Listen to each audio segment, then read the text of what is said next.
Tension and apprehension are some of the emotions right now we see they exist for inside Nigeria, especially amongst opposition political parties, as courts for inside Kogi State, a federal high court for Kogi State, don't give order made in the register, the Nigerian Democratic Congress, NDC. We be the platform we be say the former Labour Party presidential candidate Peter Obi and Rabi Musa Kwankwaso won't contest the election. And then this one don't cause a lot of chaos and panic and all of those. But as I talk to you, Peter Obi don't respond to the issue. Kwankwaso don't, Siraki Dixon don't respond. The party itself don't respond. And amidst the response we basically give, they also talk about waiting their possible next move go be. And now waiting be that move and how quick they need to make that move to ensure, say, they will remain on the ballot for 2027 election. All of these questions and waiting, a lot of people don't get answers to. However, Hakeem Baba-Ahmed don't get interviewed this evening where we say blast President Bola Ahmed Tinubu well. He talk well. He said the way it take be now, no opposition party fit close their eyes, they sleep. Because Tinubu feel wake up, do anything at any time. And a lot of people they talk, say all this issue now just because of say they want to ensure say no formidable opponents go feed day or competitor go feed day for inside the ballot with President Bola Ahmed Tinubu. While others they talk say if you know you have done so well, what are you afraid of? Why don't you just make an even playing ground for everybody to participate? People call back to the matter as it get to do with the registration of the APC for 2013, 2014. How EBC, the Jonathan administration allowed them to register, allow political parties. Now, out of over 70 to 170 political parties we tried to register under President Bola Ahmed Tinubu, only one or two succeed. So does it mean that the rest of them not just meet criteria? They're possible now. What's it make them no one register those political parties? That now question will be so no fit answer. Why the administration of President Bola Ahmed Tinubu no register political parties where express interest to register? And the only one we don't manage cross that hurdle based on court order to register. Why didn't they face this issue? Well, we'll talk about all of that and more, and I will tell you the responses of the parties involved and waiting don't happen. And joining us inside the studio this evening will be Prince Francis Chilakaba. Very quickly, make her take you through some of the things and what they happen for inside the story, because go good if I not give you headlines of some issues. Now, deregistration. Our candidates will be on ballots, NDC. How? I will let you in on their next move. And then gunmen ambush kill Miyeti Allah chairman Ado Mohammed after peace meeting in Otukbo, Benue State. And then presidential election, Tinubu's strategy not to lose, desperate, extreme. That is strategy saying no one lose, say they desperate and they extreme. Sam Amadi they talk that one. Building collapse, others demolition of distressed buildings, prosecution of owner. Anybody will get building will be saying there anyhow. More because they will deal with you. All right. NDC deregistration order. No opposition party sleeps with two eyes closed. Hakeem Baba-Ahmed, now they talk that one. Meanwhile, opposition must unite. ADC spokesperson, and now they talk this and say opposition must unite, go on body together because the times ahead there it is very dicey. And still talking about this NDC issue, why Peter Obi Kwankwaso should be very worried. Buhari former media aide, now they talk this one. NDC the recognition setback for democracy. PDP self don't they talk. So almost all the opposition parties, they come together, they condemn, and just like they, including Peter Obi, then to condemn the issue where they be the face for ADC, the court's judgment for ADC at that time. Forces working to stop my 2027 presidential ambition will fail. Peter Obi, now they talk this on. Why he talk out? You go, no. Okay, we can move on. FCC wants MDAs of tougher penalties as MPA backs reforms. Abia emerges overall winner as maiden Southeast Amateur Boxing Tournament. And then we could just leave that one enter that. Senators are enablers of evil. The evil Tinubu is doing. Aisha Yusuf and I talk this one. Meanwhile, Rivers Assembly passes 2026-2028 fiscal framework. Stop reintegrating repentant terrorists. Anglican Bishop Ike urges Nigerian government, and police order removal of illegal checkpoints, one against extortion in Benue State. But we could just leave that one straight, enter inside other matters very quickly because time no day. So I will bring Prince Francis enter inside the studio. Now, 2027 will be on the ballots. Now, so NDC they insist. Tinubu's government doing everything to stop me from contesting. Peter Obi, Nigerian women are better off selling akara than becoming a first lady like you. Rufai Hussaini and some other Nigerians blast First Lady Madam Tinubu. That video was shown yesterday night will cause trouble. Me, I don't know say the thing will cause trouble like this for Nigeria. I thought that First Lady was doing good. Peter Obi faults Lokoja Court's judgment on NDC deregistration, describing it as serious setback for Nigeria's democracy under Emperor Tinubu. And then Lokoja judgment, obedient movement vows to resist Tinubu's attempts to turn Nigeria into one-party state. Meanwhile, they plan to wipe out Christians from Plateau State. Reverend Dachumo cries out to Donald Trump again. Sad. Too late to use judiciary to derail Nigeria's multi-party democracy. NDC faults court's verdict, directing INEC to deregister party over logo dispute, calls it abuse of court process. And Tinubu surrounds himself with people dependent on him for survival, who dare not tell him when he's wrong. Hey, Alain Dume, this is on what you talk. That is, see, a whole president, do you know who you're talking about? Our president Jagaban. See, our president, they surround himself by people who be say they no fit. They depend on them to chop food. So because of that one, how can you talk to your breadwinner anyhow? If somebody in your breadwinner, you know if you tell them anything, even if they do bad, you know go tell them. That now we see Alain Dume they talk now. Wow. All right. So let's go to other issues quickly. Our march to a new Nigeria cannot be halted. P2B's media group reacts to court ruling directing INEC to deregister NDC over logo. 2 people killed as explosion rocks Prince Francis Chilaka State to in Imo State. The other time it was in Lagos State, and they said it was IED explosion. Now they later said, oh, it was a mechanical error from the car after a day. Okay. APC wants terrorists to go to heaven. GST Hub criticizes alleged 10 million Hajj sponsorship. So on the carry 10 million, so each person will be terrorists to go Hajj because he won't make them go heaven. Wow. National Assembly under Akpabio now obeys Tinubu, not probing corruption, other atrocities under him. Emir of Kano said so. Let's see what we have here. Allowing the wicked, vile, greedy, nepotistic, heartless, and glutinous Tinubu. Now we may talk this thing, so I beg, see, na inehebe efyong, ide in my handwriting. Inebehe efyong. He say, allowing the wicked, vile, greedy, nepotistic, heartless, and glutinous Tinubu to again assume reins of power would haunt Nigeria for decades. Inebehe efyong. Now they talk this one. Let me talk. Start akara kulikuli or roasted corn business. Oluremi Tinubu tells poor Nigerians. And I tell you this story yesterday. I don't know say go vex plenty people today. This thing costs plenty wahala for social media. Plenty wahala. Meanwhile, you only visit us during election periods and abandon us amid ongoing killings. Benue youth wants Tinubu against coming to state for campaign. Why? On again mind the 13, but on again mind though.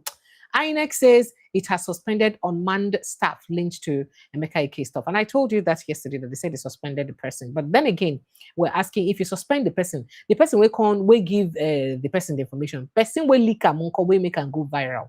You go leave him, give him a pat at the back because he's the minister, wiki media person. That's why you leave him.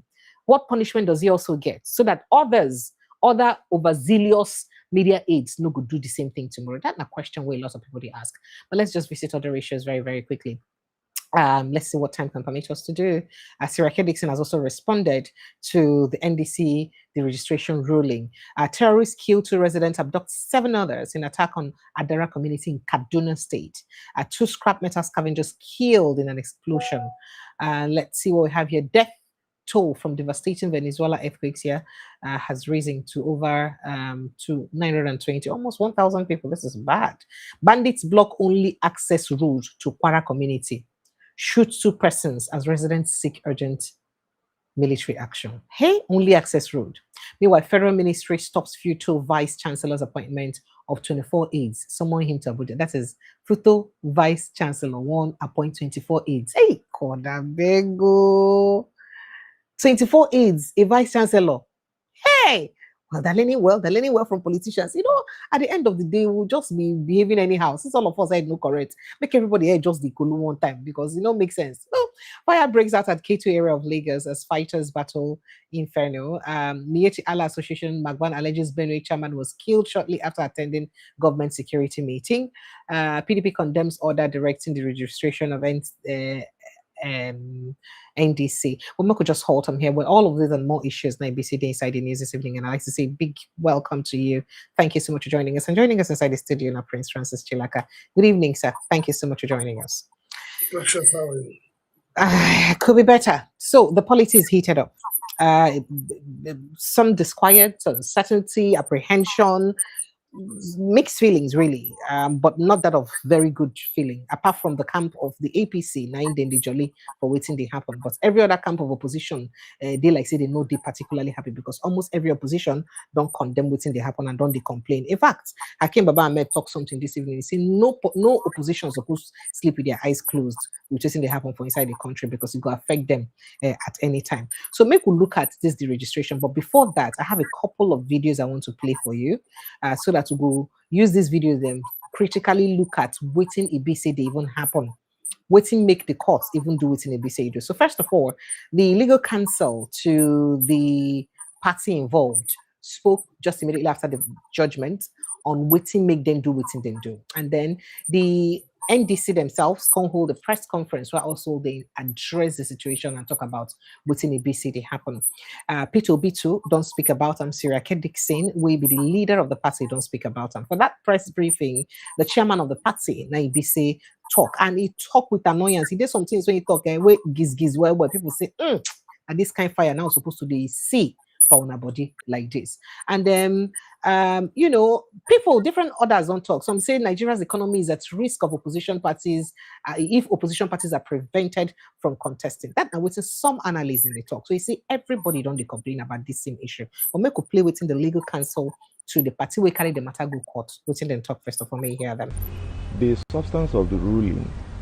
Well, the ruling is predicated on the application of the applicant who has approached the court after the court delivered a judgment on the 10th of December 2025, wherein the court directed that the INEC should register the Nigerian Democratic Congress as a political party. Now, in making that decision, the court had relied on facts which the claimants before him had presented, stating that they owned a particular logo and that they had certified the constitutional requirements for registration.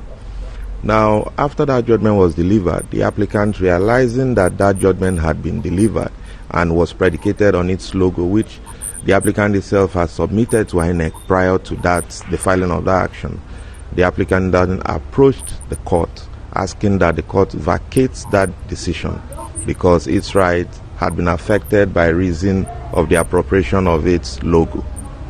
So what you have witnessed today is, in the ruling, is the court considering the facts before it and arriving at a just conclusion that the right of the applicant was affected in his decision of 10th of December 2025, and that as a result, he has set aside that judgment and has ordered parties to revert to the position where they were before the judgment was delivered, and for the claimants before the court to take appropriate steps to bring in all parties and ensure that the matter is effectually and effectively determined. The parties involved are, well, some pro tem national officers of the Nigeria Democratic Congress. They had sued INEC, but the applicant that has approached the court for the purpose of the ruling we just listened to in court is the Peace Movement Party, whose national legal advisor has also come forward as a representative on the face of the processes. Now, the court in the judgment of the 10th of December had ordered INEC to recognize Nigeria Democratic Congress as a political party and register it, issue a certificate of registration, and allow it to be contained on the ballot papers for the purpose of the elections. So those were the fallouts of the judgment. The judgment having been reversed this morning, those steps taken by INEC to do so in recognition and issuance of certificates would also need to be reversed. The certificates will have to be retracted. The registration and recognition on INEC database will also have to be taken out, and wherever they appear on ballot in any election before this suit is now determined, they will now have to be removed. Is ongoing by the reason of this thing. The court just vacated the orders they made. and ask parties to come back. There didn't say maintain status quo. There was no. Okay, so that's not a cancel to the party we carry the matter go court and waiting EBC then talk. However, make we listen to waiting EBC, the NDC themselves talk inside a press conference we then hold earlier today. Take a listen to that. We are not fools not to have not been thinking in that direction. But obviously, as it has been exposed, within the ambit of the law, even as I'm not a lawyer, apparently by what they have done, they could barely not find anything legitimate to throw at us. And just because they just need to do something, some people just have to do something, some people just have to get paid. Some people just have to show that they are working, irrespective of what. That is why they have done what they have done. And even if you are not a lawyer, from elementary moral perspective, you are talking about a matter that the person involved was not involved, as it were. And even if you attempted to register, I'm not talking as just an ordinary man. Even if you attempted to register a political party with victory sign at the time, and you were not registered, you were declined, the lawyers will answer me. Does it then mean that subsequently, after then, when you were not registered, that symbol cannot be used by another person again? Okay, I would like make we even start the waiting it up. In the very recent past, you start to think, what is it that they will throw at us? And so I say, I'm trying to get to exactly the beginning of this conversation. I want to reassure all our candidates, especially our candidates. Okay, all right, so go ahead. Let's quickly listen to that. In the very recent past, you start to think, what is it that they will throw at us? And so, we are not fools not to have not been thinking in that direction. But obviously, as it has been exposed, within the ambit of the law, even as I'm not a lawyer, apparently by what they have done, they could barely not find anything legitimate to throw at us. And just because they just need to do something, some people just, even if you attempted to register a political party with victory sign at the time, and you were not registered, you were declined, the lawyers will answer me. Does it then mean that subsequently, after then, when you were not registered, that symbol cannot be used by another person again? Those are the thoughts that, since I'm not a lawyer, that is occurring in my mind. And so what am I saying? By the statement that we have made, which is our official position, we are giving reassurance to all our candidates that the party is fair. Our legal team is strong. From the time that breaking news came that our lawyers in court mentioned the outcome of the court, from that time till now, our legal team is working. And our legal team is working with assurance that this is an abuse to the judicial system of this country. And we believe that it is not all implementators or practitioners in the judicial system of this country that will allow the fact that what ought not to be obtained, that will diminish their image, will be kept or will be allowed to stand. And remember, the international community and everybody is watching. We know the calls that we have received in and outside of this country. We are pleading that the judicial players should not drag this country more into the mud. And if there are one or two players that want to show otherwise of this country, we expect some good people and serious-minded people to rise up and say that no, this ought not to stand. This is not the standard. And we in NDC still believe that there are characters like that in this country, and there are characters like that in the judiciary that shall uphold the fact that the judiciary is still the last hope of the common man. And so on that note, I want to reassure, and so on that note, I want to reassure all our candidates, especially our candidates, and I can see a whole lot of them here. Go back home and continue with what you are doing. This is just an attempt to see whether we will shake. There is no shaking, we are stronger.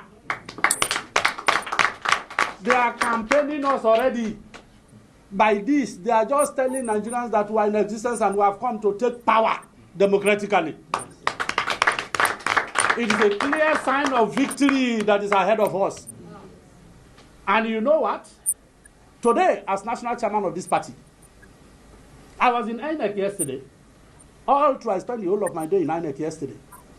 And today, if not for what I was to go to INEC and pick up our code for uploading our candidates, which is the right of the national chairman and the secretary. And I was to go on that assignment. And incidentally, they just threw this. It has not stopped me from my work. After this press conference, I'm going to INEC to pick up our code. Yes, sir. For the uploading of our candidates. So get back home and continue to do what you are doing. We are firm, we are strong. Democracy must stand. Yes. There is no amount of intimidation. We have given, and I want to repeat again, we have given Nigerians their hope. The hope of Nigeria by today, and I repeat myself, both for those in government and those in opposition, is Mr. Peter Obi. Yes. That is the only hope for Nigeria. And this platform has given to Nigerians their hope. Go ahead and work democratically. Pick up your PVC. Prepare yourself. Don't allow yourself to be influenced negatively by vote buying. Cast your vote. Defend your vote. Nigeria must be rescued. Yes. Nigeria must be saved. Yes. They are jittery. Yes. They are afraid. And they are cowards. If they are doing well, they will not do what they are doing. Yes. If you are in government and you are doing well, what's your business with another party? Yes. If you think that legitimately, democratically, you are going to win elections, what's your problem with a political party? Go and canvass for vote, appeal to the conscience of the people that you have led in the last couple of years. And if they are satisfied with your performance, it is just their right to give you back the return ticket. Yes. But in this case, we know that Nigerians don't have confidence in the government that is ruling us. Yes. Yes. And it is in that their failure spirit, they are throwing all these banners, but they have failed woefully. Thank you so much, and God bless you. All right, so Prince Ross is still Akasa. Let me take your opinion before I go further to what the secretary of the party also said today. That was the chairman speaking, but let me take your opinion. I'll take you to what Peter Obi said, to what Siraki Dixon said, and to what the secretary said. But let's hear from you, sir. Are you smiling? I saw it coming. I saw it coming when the courts decided to start misbehaving and disgracing themselves in public.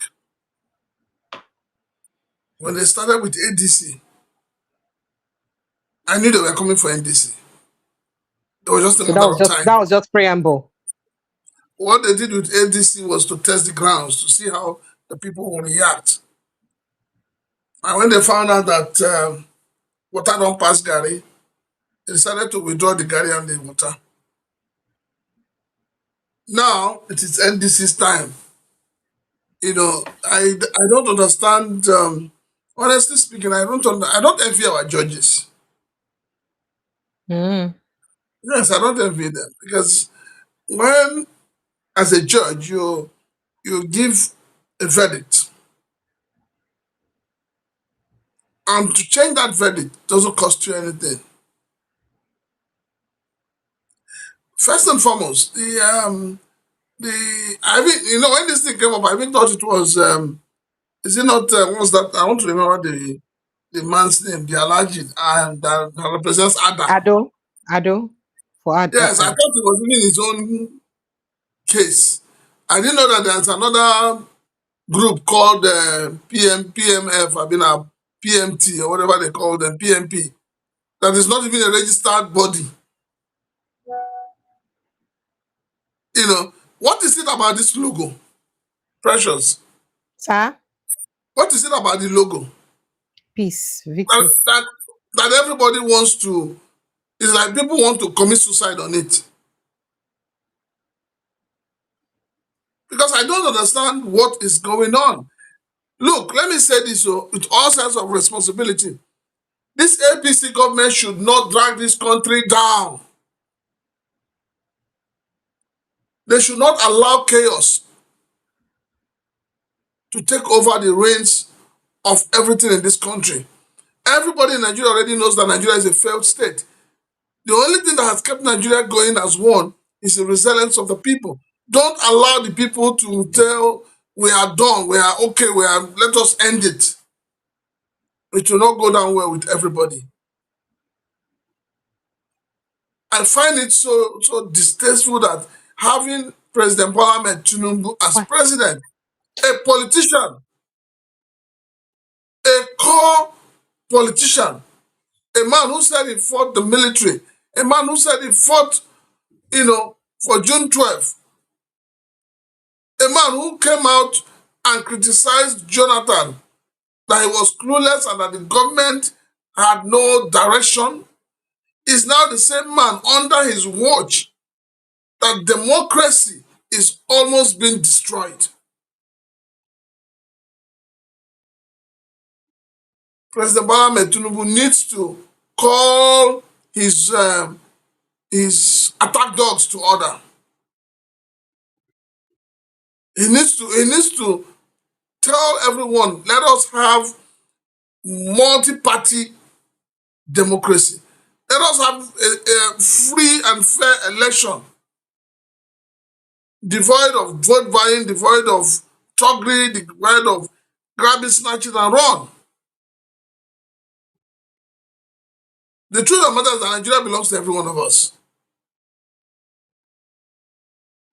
And if we're saying that the leadership we have today is not the kind of leadership we expect, is not giving us what we expect as a people, we have a right to change it. And we must exercise our rights in a very conducive environment. And that is what his government owes Nigerians. So please, the judiciary should not allow themselves to be used to cause unnecessary heating up of the system and unnecessary, fomenting of trouble here and there. The judiciary should not. Let us all allow the sleeping dog to lie. Okay, so let me take you to briefly on what the secretary of the party said, and we'll get back to what Siraka Dixon said and what Peter Obi said. Political associations are regulated by INEC. And in that sense, there are those who will argue that your party should have just gone ahead and meet the requirement as being stated by INEC. Go and amend your logo because there is a look-alike, there is a clash of identity. And there are those who will now say, why is NDC wanting to use the court to bypass INEC registration process, attempting to achieve through the court what it could not obtain administratively? Brother, let me tell you something. I'll ask you one question. 171 political associations applied for registration. Only one was registered. Do you actually believe that the rest 170 associations did not meet the threshold of the requirements of law? The truth is that that particular INEC had made up its mind not to register anybody. Our process started since 2017. We had met all everything, everybody that, in fact, INEC in the proceedings in Sunday trial admitted before the court that we had met all the requirements for registration. What you're saying is what some third parties who were not there who do not know the facts of our case have been saying in public, and we have tried severally to say this is not true. We didn't go to court because we are not qualified. In fact, if we were not qualified, the court would not have registered us or ordered our registration. We went to court because we have met every condition for registration. But INEC whimsically decided they would not register us on the flimsy and excuse that our logo resembled that of APC. And you and I know. Mr. Morgan, Yes. Is this a set? Political associations are regulated by INEC. And in that sense, there are those for us here in our studio.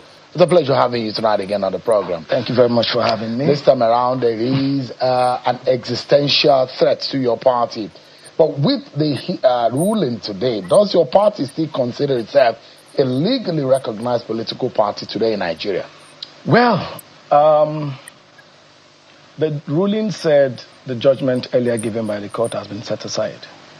But the ruling, there was no part of that ruling where an order was made deregistering NDC. So, as far as we are concerned, our party is still subsisting, has not been deregistered, and will continue to operate as NDC and will continue to operate as normal. For now, what we have done is to commence the process of appealing the judgment. As I talk to you, our team of lawyers at work trying to set aside what has been done today.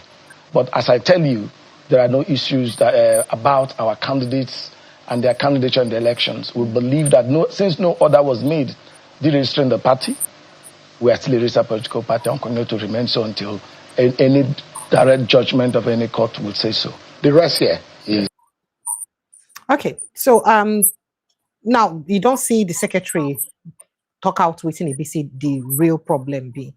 First of all, they say the logo resemble APC logo, broom and like this, not the same thing, you know, because then they are like broom, almost like this. And then this whole PMP party and this issue. What do you think will be the best option for the NDC at this point, sir? Well, the best option is to appeal it, which they're getting their lawyers to do. And honestly speaking, I find it very, very unintelligent when people try to equate the NDC logo with the APC logo. There is no relationship. There is no relationship between the two of them at all. They are not even close. They are not close. So anybody that has that argument honestly needs to go and see a psychiatric. So for me, yes, they need to appeal it, and that's the fastest thing they need to do. They need to appeal it, and hopefully we hope that the appeal court would live up to its bidding. Okay, so earlier today, Peter Obi also speak to the people very quickly, and where he did say that he's aware that the government is doing everything within its power to ensure that he's not on the ballot, but that he's assuring Nigerians that he must be on the ballot and he will contest the election. Let me take you to that conversation. You're very right. Who leaders are being disencouraged? If I tell you what I'm doing today, you will have not been there. And everybody asks me, are you serious to go to Mandela? And I said, yes, I'm going there. And they said, what is happening now? You're going there. I said, yes, I've seen the worst of it. Today, the federal government of Nigeria is doing everything possible to ensure that I'm not a candidate to this election. But I'll tell you, they won't win.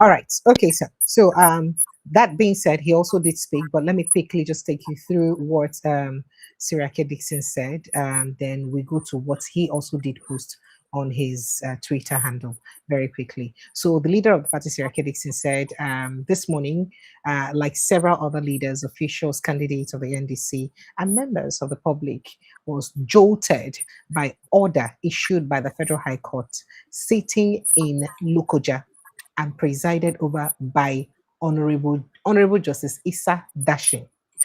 Now, the way you call the people name, give precise accounts.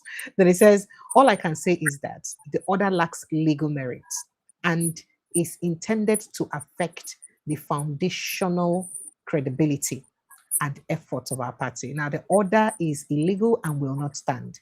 It is against multi-party democracy, anti-democratic in nature, and aimed at narrowing and sitting the democratic space. Or stealing the democratic space, he said. Now, he said it will be resisted by all of us and by all of us of Nigeria. So he said.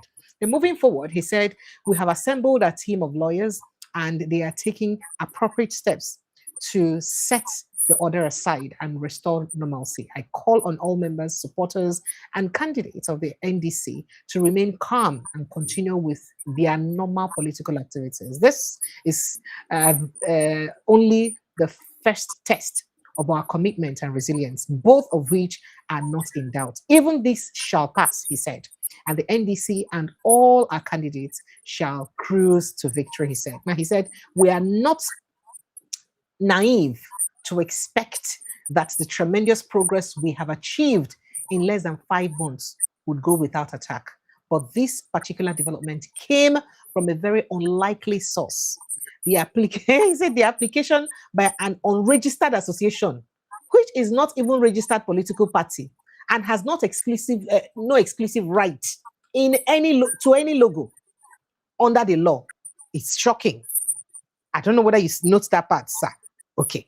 Then it says, moreover, it was not a necessary party to the suit because it had no interest in the subject matter. It did not apply to register in 2025. It was not one of the 171 associations that applied, nor was it among the 21 associations shortlisted for registration. So we know where this is coming from. It is coming from those who are shocked by the progress the NDC has made within such a short period as a result of our hard work and commitment to deepening multi-party democracy. And he said, we will not allow this to slow us down or break our spirits. The struggle must continue. We will use appropriate judicial channels to correct the judicial anomaly that occurred under the watch of Honorable Justice Dashin. He was clearly errant in law. And we will take steps to correct it. All of our candidates, he said, supporters and teaming voters across the country and beyond should hold on firmly and keep the faith. The development shows that our efforts have not been unmatched. It went on and on and on and on and on. Now, Prince Francis Chilaka, the party involved in this, you know, follow for the 171 political parties, or if you go by within Sirake Dixon, they talk. You know, follow for even the 21 where we say they finally come. You know, say about 171 parties now indicate interest to register for 2021. Where Mahmoud Yakubu not register them. Later, they come shortlist about 21 of them for registration. You know, even follow before they consider that ones they no meet criteria. This one said when they register this NDC. Now by court order, that is court. Then they say you must do them. I make them do them. That means without that court order, they wouldn't have registered any political party. First of all, what you speak about this administration, if during Jonathan administration, he allowed the freedom of party registration will lead to the emergence of a APC. And right now, it don't reach their turn. For a party, we no even get in, we no concern. And again, people, they look and say, even if it be, say, the logo resemble, not be the first political party we then attend to.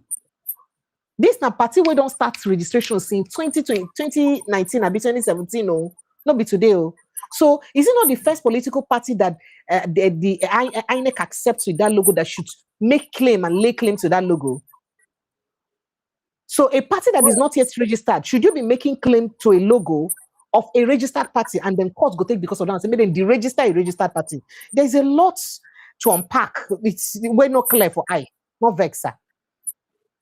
Well, like you said, there's a lot that is hidden. And unfortunately, when things like this happen, considering what has happened in the past, everybody will point their finger at one direction. And, that is where it is very, very, very painful. Whatever it is, everybody will tell you that the president and the presidency would both be aware of what is happening. And I believe they are aware as well. And as I said to you earlier, now what you have playing out now is just is 1/10 of what the APC government have in stock for opposition party. Like I said, they've designated ADC, because even as it is now, ADC is still fragmented. Now they want to decimate NDC.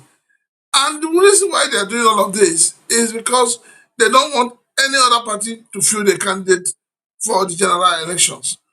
We as the people need to tell these people who are elected as our leaders what we want. We need to talk to them in a language that they will understand. The whole thing is getting very, very upsetting and messy.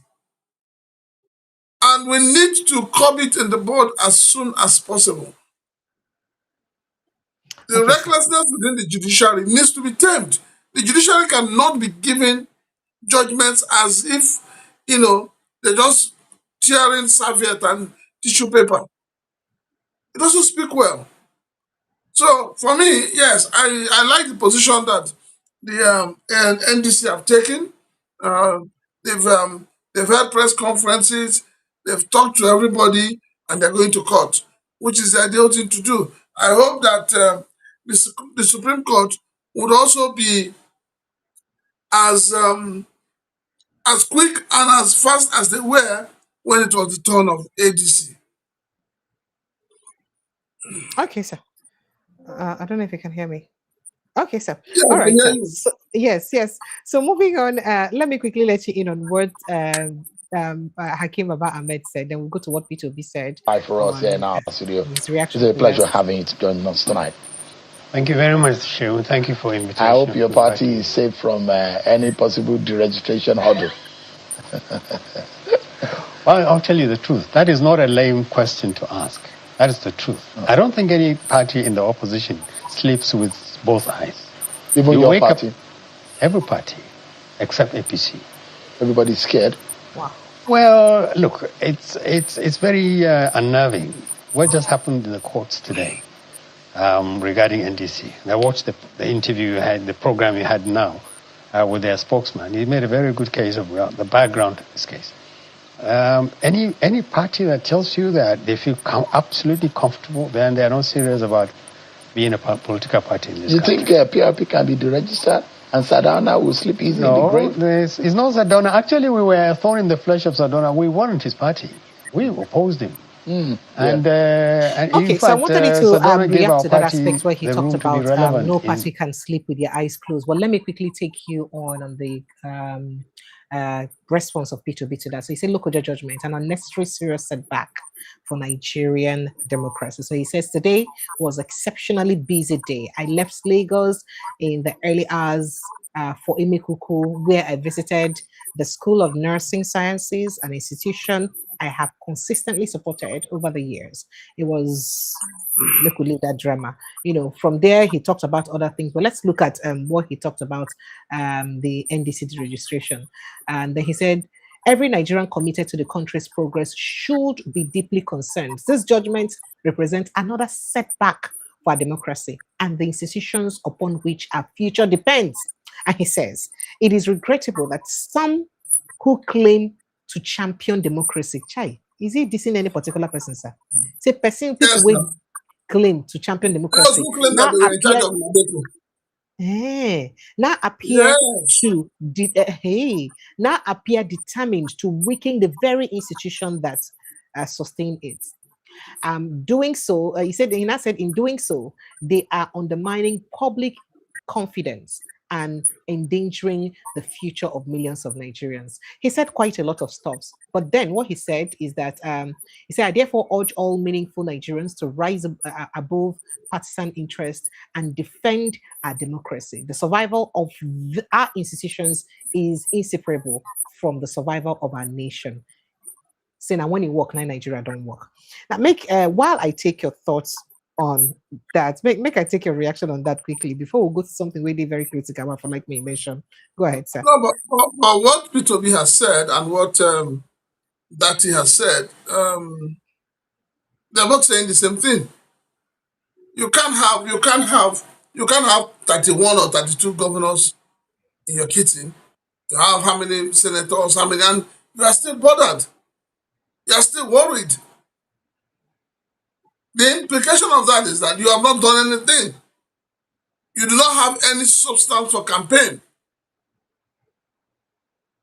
So that is where it is. You don't have anything to say, oh, for the last 3.5 years, these are the things I've done, which are landmarks in terms of legacy. So you haven't done all of that. And the way it looks as if the APC already is scared within themselves. They are scared that the election will probably not go the way they want. But a few days ago, the former governor of Kaduna State, what's his name? Is it McCarthy? I think so. Yes, you heard what he said. It was very blunt. He said it as it should be. He said that the people will pull up a surprise. And it will happen. Because the people are tired. I'm sure you've also seen the video where the wife of the president was telling how they're empowering people to start learning how to fry akra. It was good though. She was doing good though. She said they have tried. She has tried to help people. Precious, I don't know what you people mean by being good. That is see, when these people want to insult the ordinary Nigerians, they don't look back. The woman you're asking to go and start frying akara, she will go and get a shop. She will be paying more than what she makes from the akara.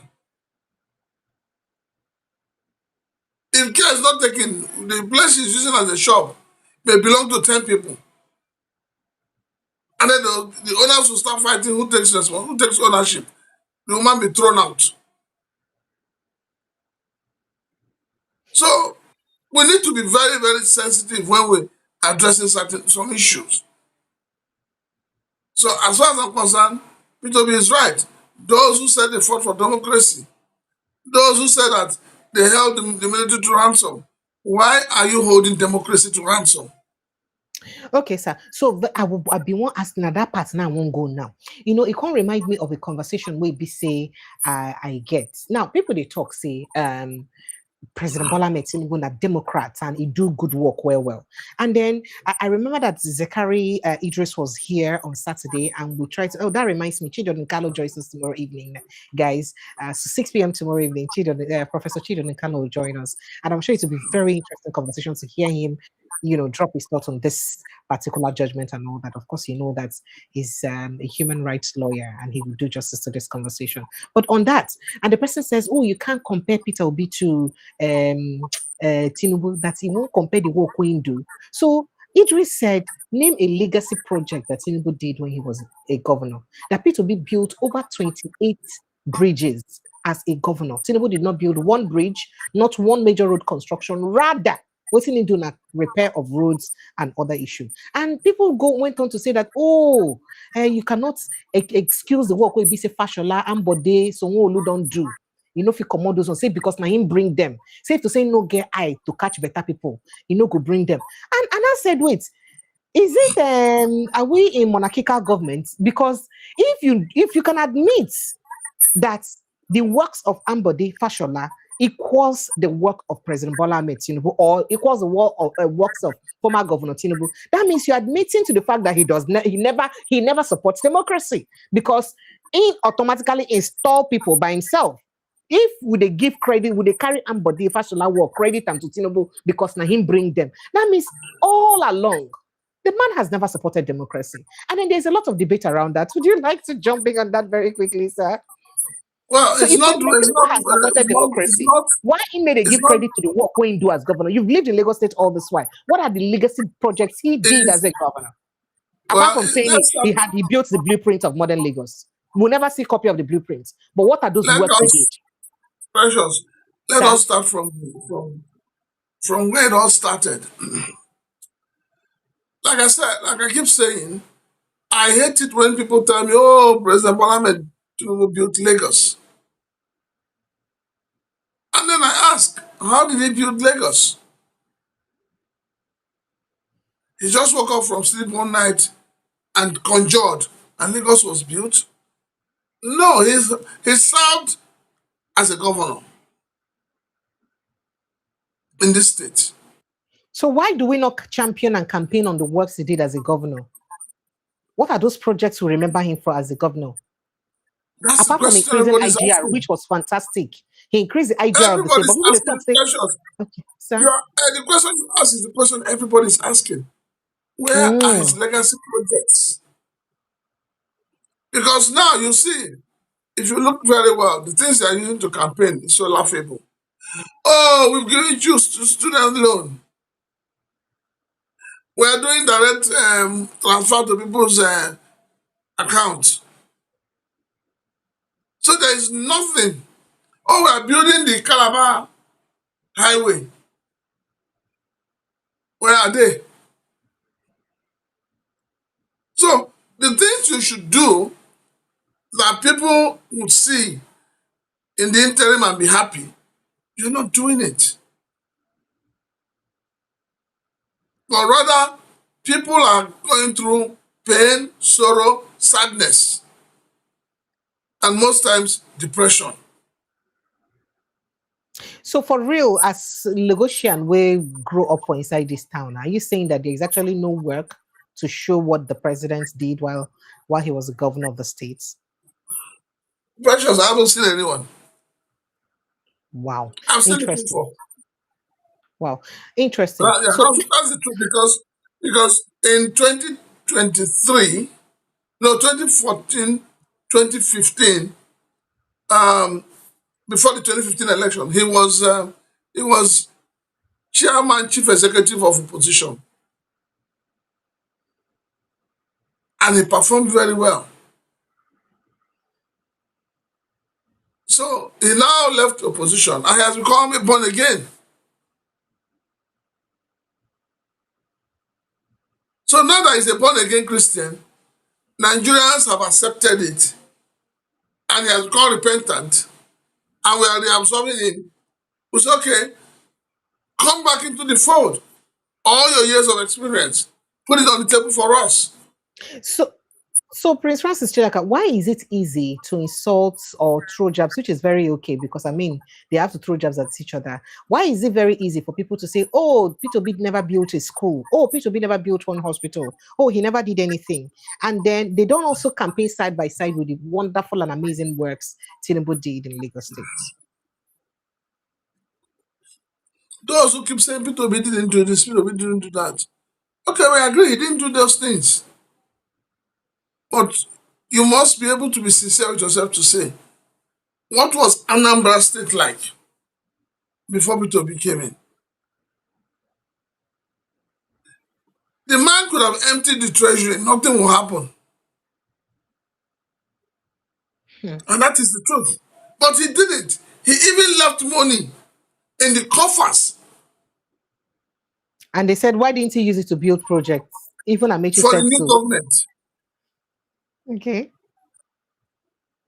How many governors in Nigeria today have you heard of that left money in the treasury when they were going?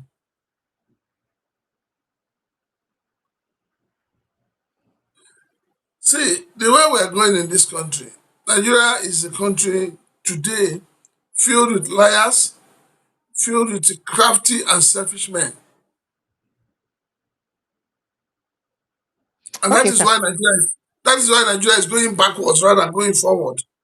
All right, sir. So before I open the phone lines and let you go, Nigeria's phone lines will be open very shortly. I need you to just jump in on the conversation very quickly. If you can do so, let me just take a few reactions. The night is already fast spent, so that I can just take a few reactions before I retire for the evening. But there's a video I want to play for you. Now, the video, a lot of people saw that video. I came across it on social media. A lot of people saw it, and it appears like something that is funny. And then some people blast the young man who made that video for being unserious. But I have a lot of questions to ask concerning that video. Just take a listen. Now this bush, that bandit dey. Now they see, now this bush, that bandit for hide. For those of now when no know am, now this bush, that bandit dey. Bandit! Bandit!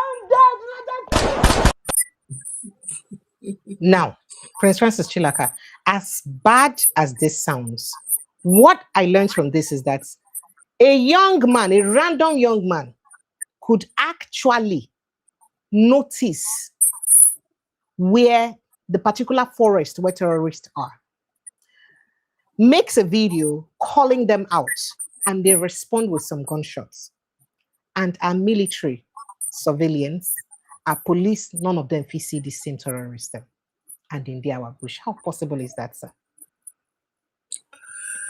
Well, you're asking a question that you already have the answer.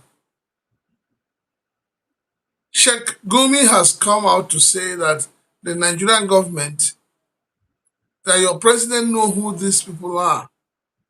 And your president knows where they are, where they stay. So the answer has been given to you. These bandits are not ghosts. They are living within people in the society where they operate from. So nobody should this idea of calling bandits or not calling them. We know, people know, the government know where they are.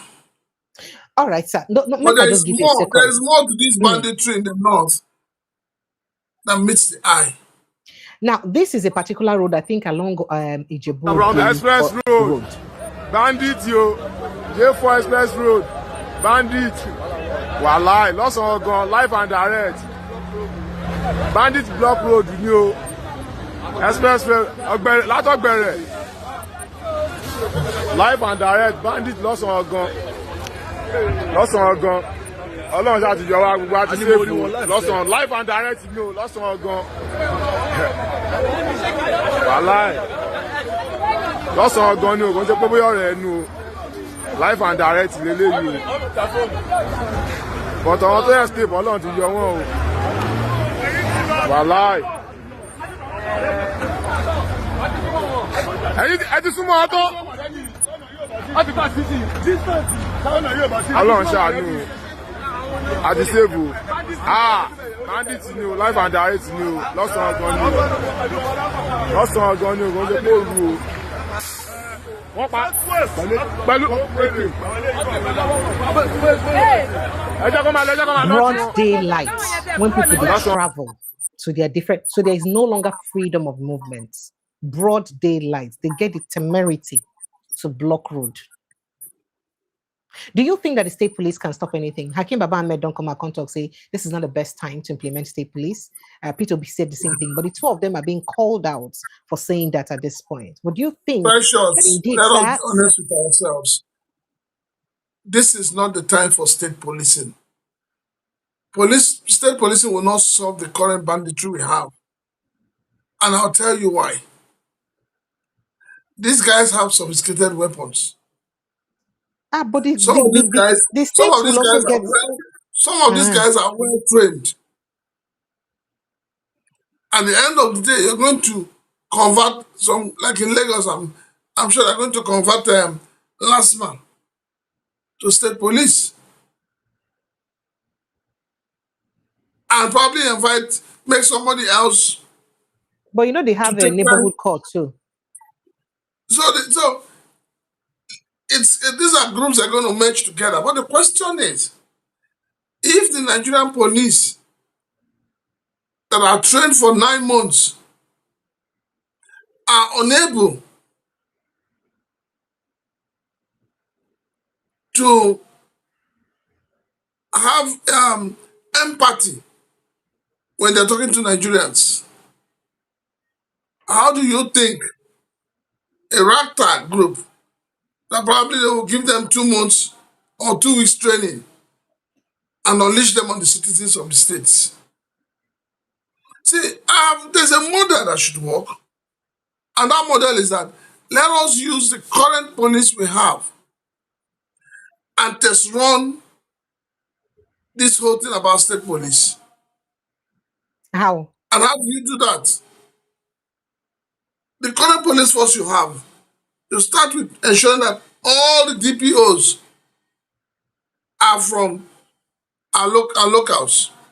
Okay, To I'm from the ensure same that, states. yes, the commissioner of police is from the same state.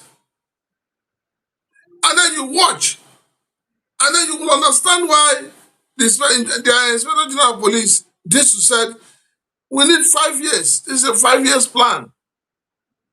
And everybody saying, no.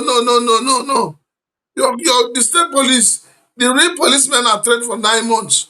How many months are you going to use to train this new set of state police? That means even before the election reached, they're not supposed to even don't featuring them finish. Okay. So now you get it. Thank you, sir. Make I let you may you go sleep. Thank you so much. I appreciate you, Prince Francis. Right. It's always a pleasure to have you join us. Sorry, I dragged you out at midnight. Please forgive me.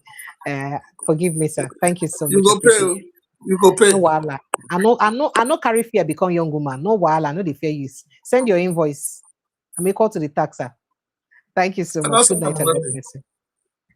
Good night and God bless you, sir. Thank you. All right, Nigerians, let's jump in on the conversation very, very quickly. Phone lines are now open. Let's begin to take your thought and opinion on these issues of race tonight. Okay, so just follow the link for inside the comment section. It will lead you straight into the studio for you to participate on the show. Harry El Rafai and Malami brought headsmen into Nigeria. Okay, good evening, T.Y. Danjuma. Thank you for joining us. Welcome. Good evening. Who again? Who's here? Let me see who's here again. Okay. Good evening to you, MC. And who again? Why Good evening, Precious. Good morning, Precious. Your lights, they block your name, so we need to see you well. No, we need to see your face. So that place, as you position your camera, no good at all. Okay. You're not supposed to back that place where lights day. You're supposed to face the lights. You're not supposed to back them. Because they bounce back. Thank you. Good evening, MC. Welcome. Good evening, Precious. Now they see you now. I don't even know what you resemble before. Now they see your fine face. Welcome. T.Y. Danjuma, welcome. Make I let you shoot, sir. Go ahead. Good evening, Precious. Good evening, sir. And good evening, Eze. Good evening, Mr. T.Y. Danjuma. Good evening. Yeah, good evening, viewers. Yeah. Wow. What interesting to talk with respect to this court case. It's something that I was. Please, if you're not speaking, help me mute yourself, please. If you're not speaking, kindly stay muted, so that we don't have. Okay. Thank you, MC. Please do same too. Thank you. And reckless lover of God. Apple. And so my job people will shout. Thank you. You're welcome. Go ahead. Yeah, good morning. Yes. Yeah, I think it was expected. I expected it because you see that there've been 2 attempts previously. One by what's his name now? Umar Ado, Dr. Umar Ado. I make a call, Ado, yes. Yes, and then there is another one, from the same ADA promoters, yes, another guy. Ibrahim, that guy is a friend to Maradu, just so you know.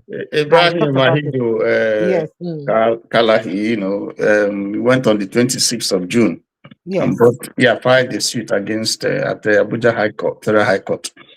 So I expected it. And then if you look at what happened to the other 5 political parties, you would see that the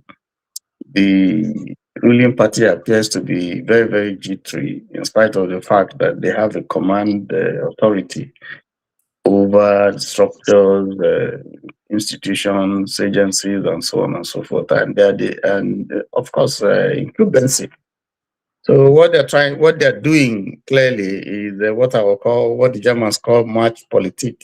They're using power to muzzle opposition, muzzle whoever they can muzzle, individuals, political parties, and so on and so forth. And you'll be wondering, why are they doing this? If you have, we said it before, if you have nearly all the governors in the country on your side, you have state assemblies, you have majority, absolute majority. You can pass, you can amend constitution, you can use the police, you can use the courts, you can use all those institutions against. So why are you trying to muzzle opposition in a democracy? And they didn't just start. You can see the kind of thing that they have done. If you look at what they've done to ADC, look at what they've done against registration of political parties. You look at how they have threatened people in Abuja. If you allow these people hold, your hotels and so on, if you allow them, and then we're going to, take away your registration or your title, in Abuja and so on and so forth. So there's nothing they haven't done apart political parties when they're holding meetings and so on. So it's been an orchestrated effort to ensure that it totally emasculate opposition. And yet, they're still not comfortable. They're still jittery. They still, feel that from their body language and the things that they do, you would see that they still feel that it's not yet uhuru for them. So it's not surprising to me to see this machination from definitely the ruling party. I mean, you remember a Canadian court has called them a terrorist organization, and it's been proven true that TPC is a terrorist organization. You listen to officials, some of them, the language that, the words, what they speak, what they do, denialism, how they use the country's money to be laundering, to be denying home and abroad, things that obviously are true. So it's not going to be the end. The good thing is that somehow the political parties have managed to overcome. Who is that? Can you put up? Reckless lover of God, please keep yourself muted. Please kindly mute yourself. All right, sorry. Please, your network is disturbing and the sound is interfering on the conversation. Please go ahead. Yeah, so you can see that every effort, unfortunately for them, every effort that they have made, whether for lobbying, whether for... Reckless lover of God, please, you know what, let me just keep you aside until you're ready to stay muted. Thank you. So go ahead, sir. Yeah, so it's a shame, because when people within Nigeria and outside see the kind of thing that are happening, it's a big shame. This is not democracy. This is a near autocracy. And even under the military, we didn't see some of the things that we are seeing happening now. So I'm not surprised. But if you look at the case itself, I'm sure legal pundits have started speaking concerning the judgment itself, why the judge has to reverse itself, and whether is in tandem with legal jurisprudence. Some people have said that this is a judicial somersault, but I'm sure that by Monday, NDC would appeal this judgment. But of course, how long is it going to take for them to get judgment? What will be the status? Are we still going to fall into this issue of status quo ante bellum? What does this judgment mean? Does it mean that for now, INEC would not recognize the ADC, and so they won't be able to carry out their party responsibilities and so on and so forth. So I think somehow the courts are proving again that they are hand in gloves with the ruling party, and they probably will set this country ablaze if Nigerians don't stand up and do something. For now, that's what I would say. But there are quite a lot of implications, and I don't think that. The lawyers will call this a fontus official. You can't make a judgment, and reverse yourself when there seem to be no legal basis for that. There are no clerical errors here. The judgment was not fraudulently obtained, which are some of the grounds by which a judge can overrule himself. We don't know, but we will see what happens going forward. Thank you so much. Let me take your thoughts. Izzy, go ahead, please, very quickly. And CJOG, thank you so much. And you said that you shared that fear. I see you expressed that same fear yesterday while Dr. Catch was here, and I mean the other day too. I agree with you. I think the Tuesday when we had the other guests, Wednesday. I appreciate you. Thank you. Izzy, go ahead, please. Yeah. So your guest last was talking about state police. I disagree with him. He said Nigeria don't need state police. That he did not say Nigeria does not need it. He said it's not the right time. That it needs time. Yeah, he was talking about time. Yeah, but for the implementation. Yeah, he was talking about appointing somebody from your local government. The federal government can appoint to test run the aspect of the state police, to test run it, to know whether state police get the capacity to use help us curb. Who be those people they make noise on your background? Now it's never come for them. To test run whether the state police go feel work. Now to make sure every DPO, every commissioner of police from they posted to their state of origin. So let them as indigenous people of that state start by seeing how they can protect their states first before we now begin the full implementation. And that will help us test that's the area, the state police. Yeah, that's the area I want to All right, so comment ahead, on please, because it provide so far the order is coming from federal. Even if you appoint your brother, he will still do what the command center said. So that one, the test run is dead on arrival. It will not work. Okay. Then for NDC, the truth is that ADC, NDC, none of them is going to feature in 2027 election, and they know. So Tinubu is not doing a new thing. In 2007, Atiku Abubakar's name, INEC put Atiku Abubakar's name around April 16. His name was omitted. So Supreme Court gave order. It was like 24 hours to election that his name appeared.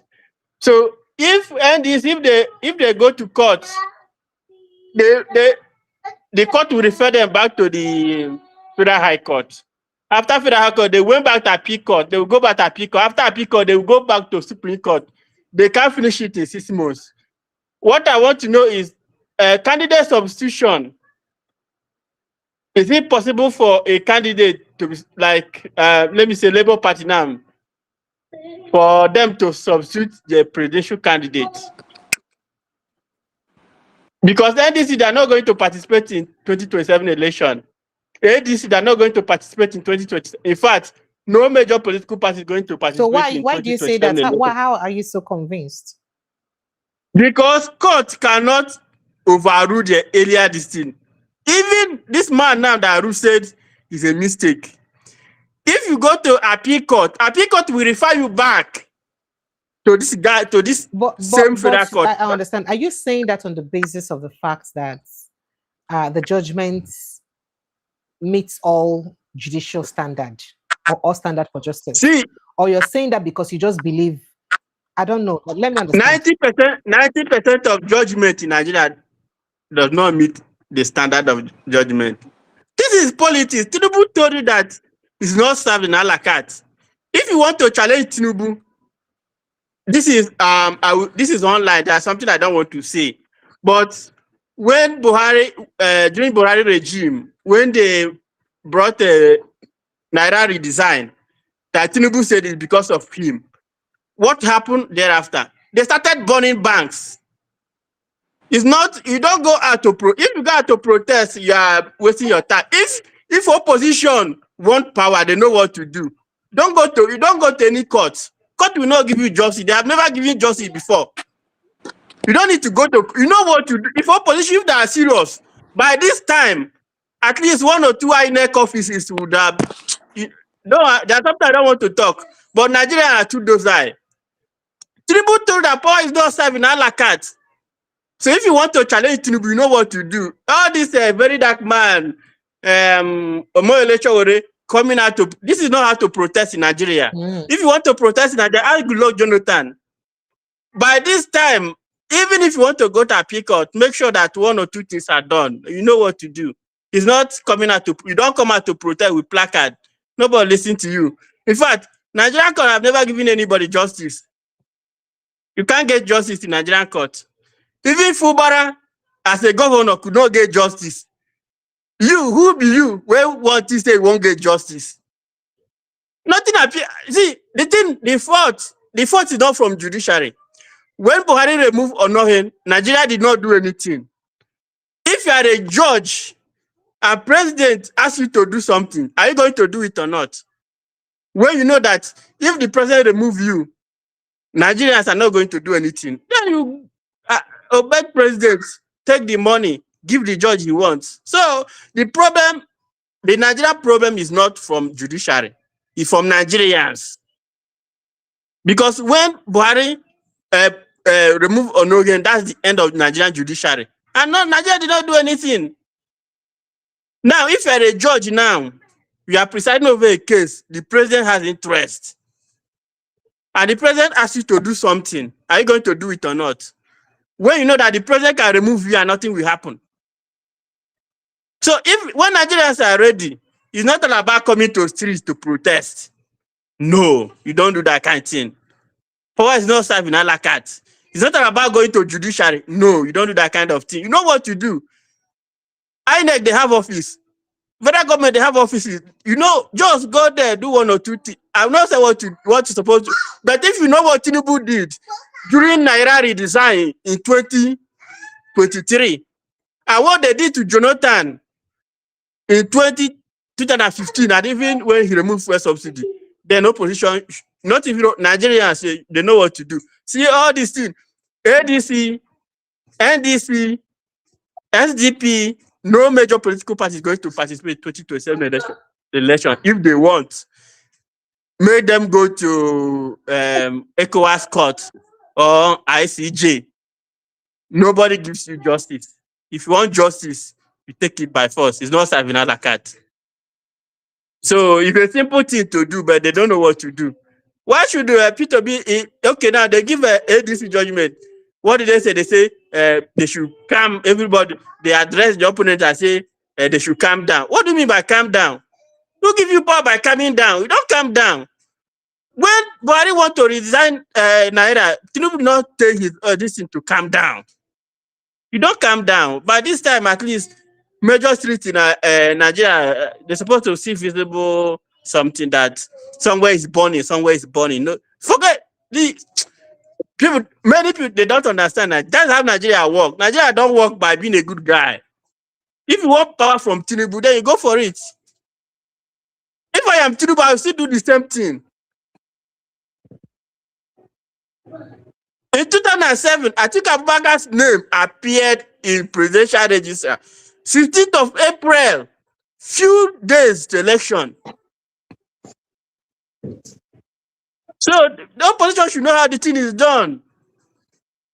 That's why Tinubu told them that he played opposition. You people should play your own opposition. Tinubu played opposition.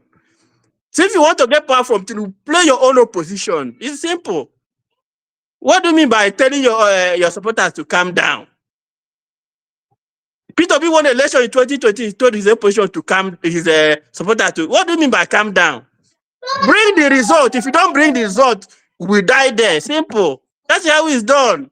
Oh yeah, thank you. You don't talk finish, eh? I appreciate it. I don't talk Thank finish. you. Thank you. Thank you for giving me your platform. Thank you. Yeah. Reckless lover of God. MC, kindly give us a second. The reckless lover, they disturb us with in outputs. Make as networks are people sure. Make her let them talk quick before the network go push. Reckless lover, oh yeah, they talk. Let's hear you. Yes, good morning. Good morning, Good morning. Thank Precious. you for joining us. And good You morning, think Mr. Danjuma. you're still thinking. It's okay. No, I forgive you. Sorry, Mr. Danjuma, I think he looks like this, what's this man's name? This Mr. Joey Bukwe. I'll be looking at your face. Like, yeah, God forbid. Thank you Hello, very much. Maja. Like, Hello, Maja. Ibokwe, yes. you check everybody where you go say I look like now. Joe Ibokwe now. No, not Joe Ibokwe. I'll be looking at your face. Yes. Thank you very much, everybody here. My dear sister, like what this very guy that just finished talking, if you look at my face, you see the way I was looking at the guy, like I don't even know where he was driving to. I don't know everything, what he's just saying. He wants Just the us to drive go go and anywhere start now. born. I'm telling you, the guy is just talking things like keep repeating words that he Okay, should so just make it. what is the alternative you have? My dear, the only thing we have to do is we need to get our PVCs. I think Tinubu doesn't want this country to work. He And doesn't you want vote the for who country to now? work. And you vote for who? You vote for who? I believe you. If everybody knows who to vote now. Everybody knows number one No, person now to you know you're vote. waiting him tell you. Say the structure where they in place no go let any major oppositions thrive. That is to say that He should work. Atiku, Peter Obi, or the rest of them feel no they ballot. So who go ginger? We can actually do a protest vote and vote Donald Duke into power. Yes, for sure. Yeah, for So sure. there can But be a protest vote. one thing there is that I think what he's just fighting for is this remaining 4 years, and I believe after the 4 years he won't carry Nigeria to his own. Right? He won't carry Nigeria to his own house. That's if God allows him to stay to finish it off. Because I know this man is really. I'm sorry to use this word, though. I believe many Nigerians will also say the same thing. This man is really heartless.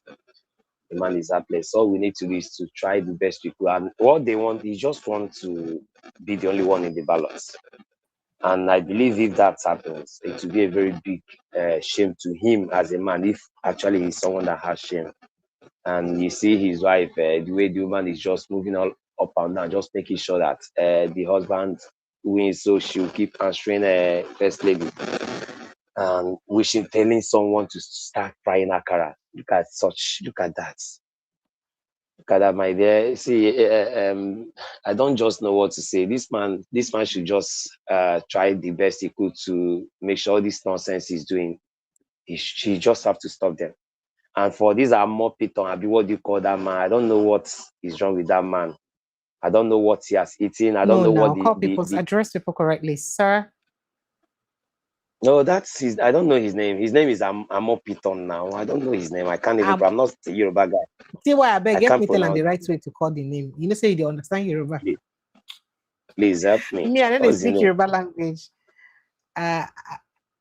Precious, you don't look for my trouble. Precious, please stop playing the devil advocate here, please. Stop. No vex. But my brother, call the name however you feel, however you like, because those people are a bunch MC, of idiots. I do you, MC. I go soon carry you go courts. Oh, now that court where declare call them whatever you want to call them, that man. country where you did, where declare APC terrorist organization, now go carry you go. Don't worry. If you even come, you know, say if you even come, then they're not going. Once you mention my name, they will tell you say no, leave that man, not your go there. Have you seen my profile? Once they see my profile, they'll say, I know that she's saying the truth. Don't worry. They will tell you something, you know your go there at all, not just temper. They will tell you. Yes, all right. Miss Precious. Go ahead, please. Like I was let me let you I can't pronounce his name. The one thing I know is his name. I know his name is Amopiton or something like that. Then we all are here in Nigeria last year when the judges were singing on your mandate. On mandate of look at that. So what are we expecting from these people that even Wike is building houses for us in Nigeria? Before that, how these 4 years, if this man goes down, anybody that is getting into that place can just take away all those things from them. these people, they are not just thinking about the masses. They are just thinking about themselves. They just want to like that good life that this particular government wants to give to them, forgetting that if any other government comes in, all those things might go away from them. My dear sister, like we don't tire. No wahala. This man come with a very bad agenda for Nigeria. Because one thing I believe is, I'm just thinking, if this man should continue next year and maybe in the next 4 years he's fighting for, I just pray people are not being seen on the streets lying dead, because that's, you can see now a video that just moved around. That was 2 days ago, where police officers were hailing bandits that were coming back from operations, and they were telling us that these guys are what do you call it, vigilantes coming back from this. Look at that, vigilantes carrying AK-47, guns that are more than the one you have. I call them vigilantes. Where does that happen? We all know what vigilantes goes with. Is either pump action or cutlass. People carrying AK-47, more than 50 of them. You are hearing them. They're coming out to tell us that those guys are Jesus. My dear, I'm so tired. I'm tired. I'm not a So person that vigilantes in some parts of the north, we have to arm them very well. Even the arm that the police will not have, so that they can vigilante well. They want to be vigilante. I understand you. They want to be vigilante. Because they penetrate the nooks and crannies, the nook and crannies. So because of the answer, my dear precious, I beg. You're so funny. So no, yeah. They should give them what do you call it? This machine guns and what do you call these armored cars, because they are but then let's just leave all these things. These guys are using our brain. I beg, just give another person a chance. No problem. Make her leave me. So you don't talk finish now. I beg, I don't tire. Tinubu don't try for us. No tire. This is just the beginning. You have another 4 years to go after 2027. Not on that, Tinubu. God forbid. Okay, I wish you the same, my brother. Sir, Precious, I beg you vex. Make I just before my brothers then come in, MC and Edwin. I think it's presumptuous for us to assume at this stage that Obi, Atiku will not be on the, and others will not be on the ballot. I don't agree with that. I would rather wait to see what case NDC will be taking, to the appeal court, because NDC has no case at all with PMP. They were not part of the initial. They're not even there for anywhere for the case. They are not registered. Not concern you. Yeah. They give you judgment for. Yes. Okay. They were not even among the recent 171. No, not at all. Not at all. And they have never been registered as a political party themselves. They are not a political party. They don't have interest in this particular case. There's no. So let us see what NDC comes up with in the appeal. Whether they be asking the higher court to quash and dismiss the listing, whether there be points of law that they be pointing out. So we would see. I don't foresee, even as a layman, where the appeal court will ask them to go back and begin to adjudicate the case again with who? INEC didn't appeal. They had 90 days within which to appeal. INEC didn't appeal, so that case is stated bar. PMP didn't even join, themselves in the suit when NDC went to court over this whole issue of logo or no logo. They were there. They didn't say anything. They didn't join themselves. They were not called. So I don't know. The law is an ass, as they say, but we'll see what happens. I don't think that people should go to the streets and begin to burn or destroy or so on. I don't think so. What I know is that if the plan is to ensure that you just have just APC and all the other mushroom parties, if you pardon me, run, that's what they want. I think Nigerians will stand up for it at the appropriate time. That will not happen. I just wanted to chip in that. I don't think that people should feel that Obi has said he'll be on the ballot. He will be on the ballot. I think we'll be on the ballot. Otherwise, something will happen. Thank you. Okay. Thank you. Thank you so much. MC, yes, go ahead, please. Okay. Sure. First of all, I think I'm not a lawyer, but I pretty much understand law, how the law works. You see, the same court that gave the judgment, that judge or that court do not have the right to overrule himself again. That's number one. And however, the only way the court can do so is if there is a fraud or deceit. If there is a fraud or deceit, or when I say fraud or deceit, maybe it's a man, the person disguised himself as a woman. Okay, that's on that area we understand. The judge can say, okay, I will set aside the judgment. Or if it was a default judgment, okay, you serve a letter to the other party asking the other party to come to court, and the person did not come, or they didn't serve the person the letter. Maybe the person, the letter that was supposed to be served, that person wasn't given that letter, and the person later heard about it, and you run back to the court to say, I wasn't aware and I wasn't served. So by then, they can say, okay, we can set aside the court. The court. So therefore, there is no grant. So that judge has no right to have done, to do what he has done, which is on the 26th, or which is 26 here. He has no right to have done that.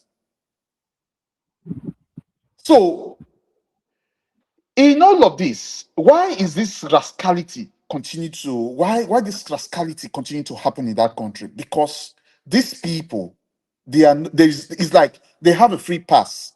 There are no consequences for their actions. There is nobody to sanction them for what they've done. With this alone, this is evil. These people is like you're playing, is like the system alone. Every day, you guys continue to damage the system. It's like rubbing it on the face of the people, telling the people you guys can do nothing. Why? Because the good people of that country allow this rubbish, this evil to continue to happen. That's the reason why these people are taking the piss. Look at this. If I may go further now, the few people that are committing this evil against the people of that country, the few people that are doing that, these are just few people. They are not much. They are just few people. That's a population of over 270 million. So you're telling me a population of more than 270 million, then people of less than a million holding the rest people to hostage. Because these people, I said something the other day. I said, if you look at the policies of this administration, what they've done to the people, we keep saying bandit. Nobody is talking about the people, or the people that are suffering in silence, who has nobody to speak for them, who have nobody to speak for them. Nobody is talking about those people. People that they don't know where the next meal will come from. Nobody is speaking for those people. Those people they are dying in silence. The thing you people are doing is not good though. But the first lady raise money, yeah, make people at least roast. Precious, please don't mention that first lady again. Don't mention that first lady again. Hey, those evil people. You won't slap me from phone. No vex now. Please. Because not everybody can be rich now, and it's from her benevolence. So who told you that not everybody can be rich? Who told you? Hey. If you create a neighboring society, a neighboring workplace for everybody, you provide everything everybody needs. I was speaking to somebody. Yesterday. After the person narrated everything, he said, "This is the salary I got, the wages I got every month." I asked him. I said, "After all of this, what is your disposable income? Your disposable income, the money that is left, like you can save, you can do whatever you want to do with after all your expenses." When they do like that for Nigeria, even myself not get disposable income because something must dispose them. When they do like that, we never see that thing now for people who live for developed countries. But yeah, when they do disposable income, you don't see the grammar where they involved. Disposable income. Where we want I see was am. so I asked the I person. bet my guy, the guy with fear God, not vex. So you dey here now, reckless lover of God. You dey Nigeria, be? Sure. Reckless love. You Yes, dey yes, I'm in Nigeria. Nigeria. I bet we sabi what Yes. they call disposable income for Nigeria. Make you not be like saying only me they talk am. For where that one day for Nigeria. Take home whenever take person reach home, you can't they dispose. Not vex. So yeah, mute yourself back. So MC. So you see, what? you're using the Obodo Yibo standard to judge us. I hope you understand No, that. no, no, no, no. This is not. The painful part of this whole thing here. What? These same people, yeah. They've been in this. They've Reckless been in lover, this make a come out country. you small, put another person in. You're not vex, eh? Let me finish, please. People Let me are trying finish. to join the house. Go ahead, please. Yeah, you see, these same people, yeah, they've been in this country. They see how things works. They move around in this country. They do whatever they want to do when they come in. When some of them come in, some of them even send their children down here to come go to school. Then some of them have returned back. They've held position in that country. So that's why sometimes I ask myself those questions: what the fuck is going on? I'm sorry. I'm sorry. Let me. I know. I understand. Sorry. I ask myself sometimes, what is going on? Thank you.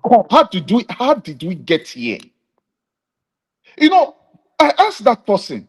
Like I said, the person he said, okay, see.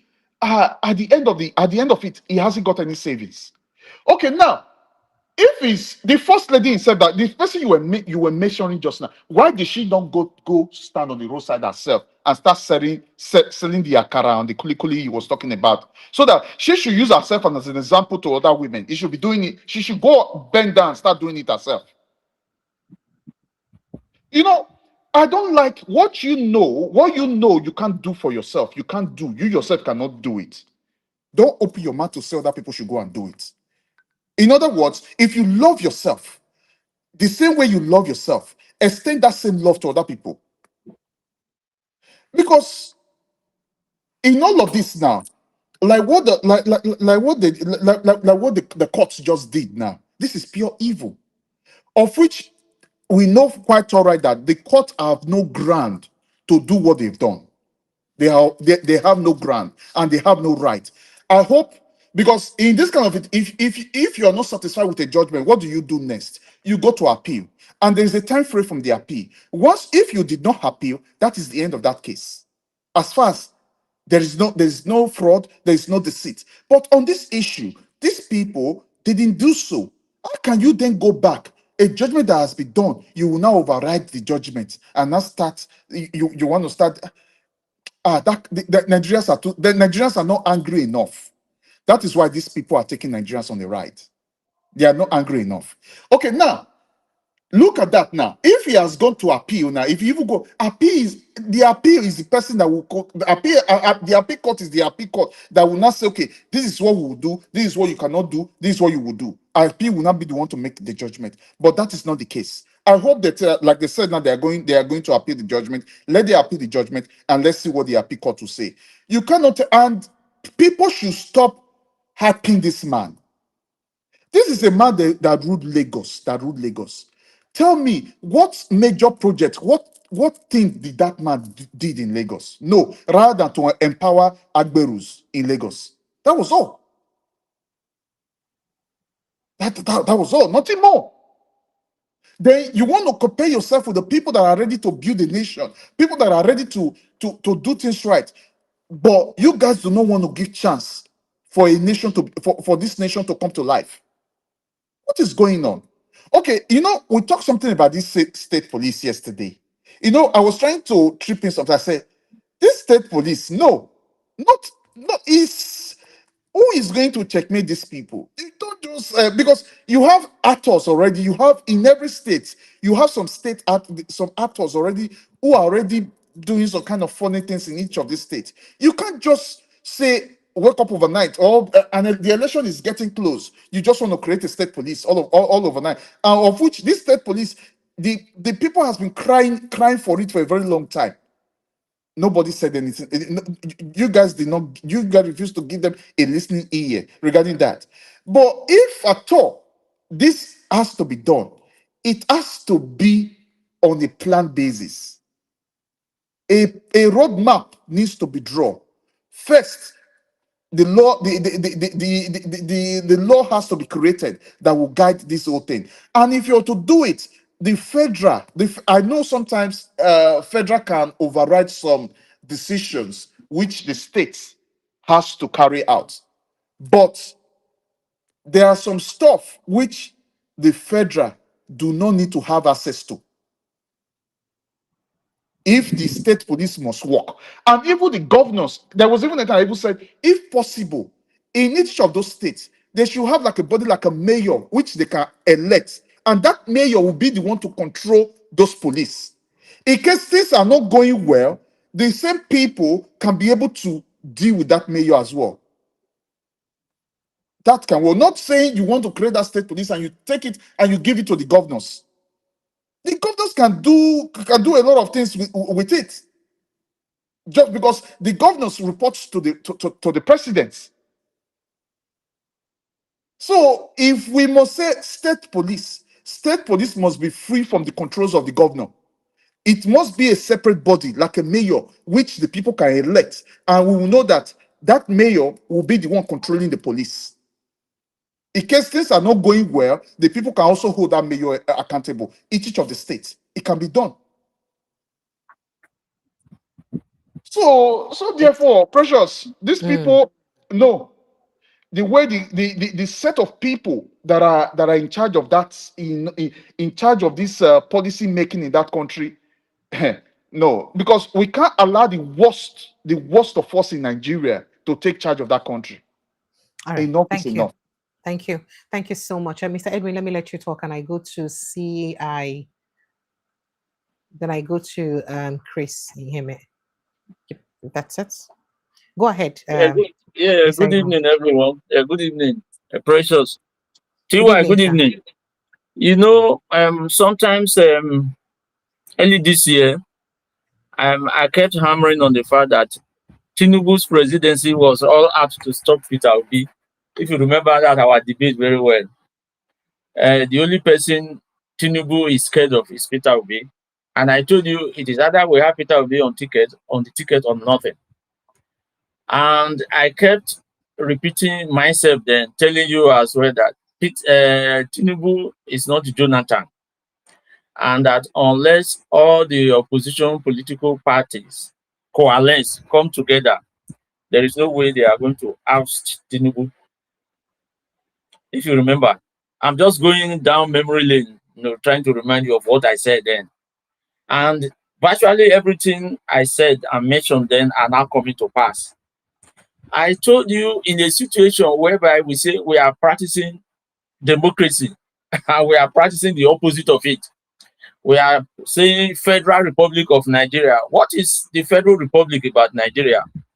When you have a country where the president holds sway over state governors, when in the actual sense of it, the governors are supposed to be independent, are supposed to be free of the government. In fact, each of the states, component states of Nigeria, are supposed to operate like independent nations.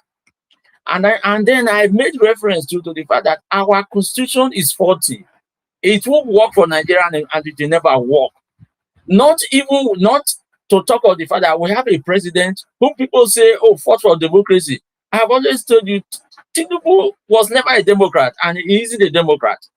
So there's no way you are going to approach the issue of, say, for example, state police now, in the fire brigade approach, and then you create state police when the federal police have not been, they are not funded, they are not trained, nothing is happening. And then you are Tinubu is like kicking the ball down the road by bringing this fire brigade approach of a state police and the rest. It is just to make sure he entrenches himself in power. These governors will just simply use this state police like all these state actors they have in rigging election and doing everything. That's what is going to happen. Unless we revisit that our constitution, we rewrite it, we implement every word of it to the letter, nothing is going to happen in Nigeria. Nothing will change. By 2027 May, Tinubu will be elected president. In fact, this time I told you the other time, I said it's going to be moonlight, not landslide. Moonlight victory is what is going to happen. Not that Tinubu is going to win any election, but a situation where you have INEC, he appoints the INEC chairman, he appoints all of them at his beck and call. He have the police, the military, the DS, all of them. And then on top of that, you have another arm of government that ought to have checkmated his activities. The judiciary, they're already in his pocket. The National Assembly, those ones are his errand boys. Tell me what is going to happen. Where is the opposition against him? When all these other political heavyweights that are supposed to come together, you want to take power from an incumbent. Somebody like Tinubu, you know, one time when I called him a certain name, and maybe you will say, no, I shouldn't call him that name. Tinubu is not that kind of person you think you are going to kick out like that, out of office. It's not going to happen. I can bet my life on it. That we are merely just joking. If the opposition thinks, including Peter Obi, Atiku, whom I have been calling the spoiler. That is the issue. You guys should stop hyping him. He can be kicked out of office. Stop hyping him. That is the issue. That is the problem. Let me land. He's a man like you. He hasn't got two heads. It is not because we have to come to this platform and we talk. We can shout and talk. Nothing is going to happen. You have to look at facts on ground. What is happening on ground? We say APC, they are not performing. Nigerians are dying every day. And yet, people conduct Abuja election, wrote results. We applauded. Ekiti, they went there brazenly, they distributed money, shared their cars, and we said nothing. And then we are thinking 2027 will be different. All that is happening now is a template to what is going to happen in 2027. So let us not beat about the bush. Let us not deceive ourselves. We can come here and talk, beautifully, talk big grammar and everything. Nothing is going to change until we revisit the root cause of our problem. The root cause of our political problem is tribal and religious based. Not to talk of the fact that somebody like Buhari was encouraged. He came into office and entrenched it deep-rootedly. And then Tinubu has come in grappling with it. You think Tinubu is just... People just don't... We are not looking at the facts on ground. We are not looking at what is happening. What has the APC done for us? Nothing. But then they win by off-cycle elections and everything. At least Buhari was good on that level. He never interfered in all these off-cycle elections. But Tinubu is already showing his hands on off-cycle elections. And you think the presidential election is when you come and kick him out. Somebody has 32 governors, or every police commissioner, IG, all of them. Just look at the setting. So let us not just start marching it and think we are going to kick out Tinubu. I have been saying it. It's not going to happen. Not that we are trying to boost his ego or we are praising. Tinubu is just one of those politicians or one of those people who said it was his turn, a miracle, and nobody said anything. What has Tinubu done for him to come and say a miracle, other than the fact that he was the one who armed Tinubu, Buhari? He brought in Tinubu, and like what he has rightly said, he is Buhari and Buhari is him. He will implement all that Buhari has done. And to put the icing on the cake, Tinubu has an insight into all the insecurity problems we have in Nigeria. His vice president is a well-armed accomplice. He's in the presidency, he's there. And you think these people will just sit down, fold hands, and you kick them out of office? It's not going to happen. We will all come back here after the election in February of 2027, and you say, oh, that man said so. It is just what you have on the ground. It is what is happening on the ground. Not until the entire opposition team up 6 months to election, Peter Obi is the stand man alone. He's the only person I see there. And the Northerners don't vote the way we vote in the South. Everything in the North is still along tribal and religious lines. Only those of us in the South try to be very objective and live by the rules. These people in the north, they are not that way. You people keep saying, I said, I have visited Nigeria. There's no way I don't know in Nigeria. So nobody is going to come and tell me about the political terrain of Nigeria, that this is how it works. It is still along tribal and religious line. The Muslims would vote for their own. It's only those of us who are Christians that tend to spread. The Muslims don't look at it that way. Otherwise, the Muslim ticket will not have worked. So don't think Tinubu is sitting down there waiting to be kicked out of office. It's not going to happen. We are all daydreaming. And that is it. You can take my word to the bank. We can shout on each other. We can insult each other. We can do everything. But we are still going to come back to the focal point. The focal point is that not until we come and solve the root cause of our problem, all that we are doing now is treating the symptoms. The root cause is there. It's because Nigeria is not a federated country. It's not a federal. Otherwise, why should the government be taking orders from a president if everything were to be implemented to the letter? True federalism is the root cure to our problems. The insecurity on ground now is traceable to religion. Nothing like all these, what do they call them, kidnappers, bandits. We're only just brushing, we're only just putting up words that are not even there. It's just implementation of one aim, and as I've always said, it is the Islamic fundamentalists that are promoting it, and their aim is to Islamize Nigeria. But if we were to be having true federalism, before you come into my territory, we will have our own police, our own army. You know, you have to watch your back. It's like when somebody is armed. If I'm armed, before you come to my house, you will either think you will be alive when you get out, or you'll be taken out dead. So that is the way I see Nigeria as it is today. Nigeria is not going to work. Nobody is kicking out Tinubu. Don't dream of it. It's not going to happen. And I've said so. I said so from day one that Tinubu is not Jonathan. We all don't, if the entire opposition don't come together in one full force, Tinubu is not living there. So that is my submission to everyone.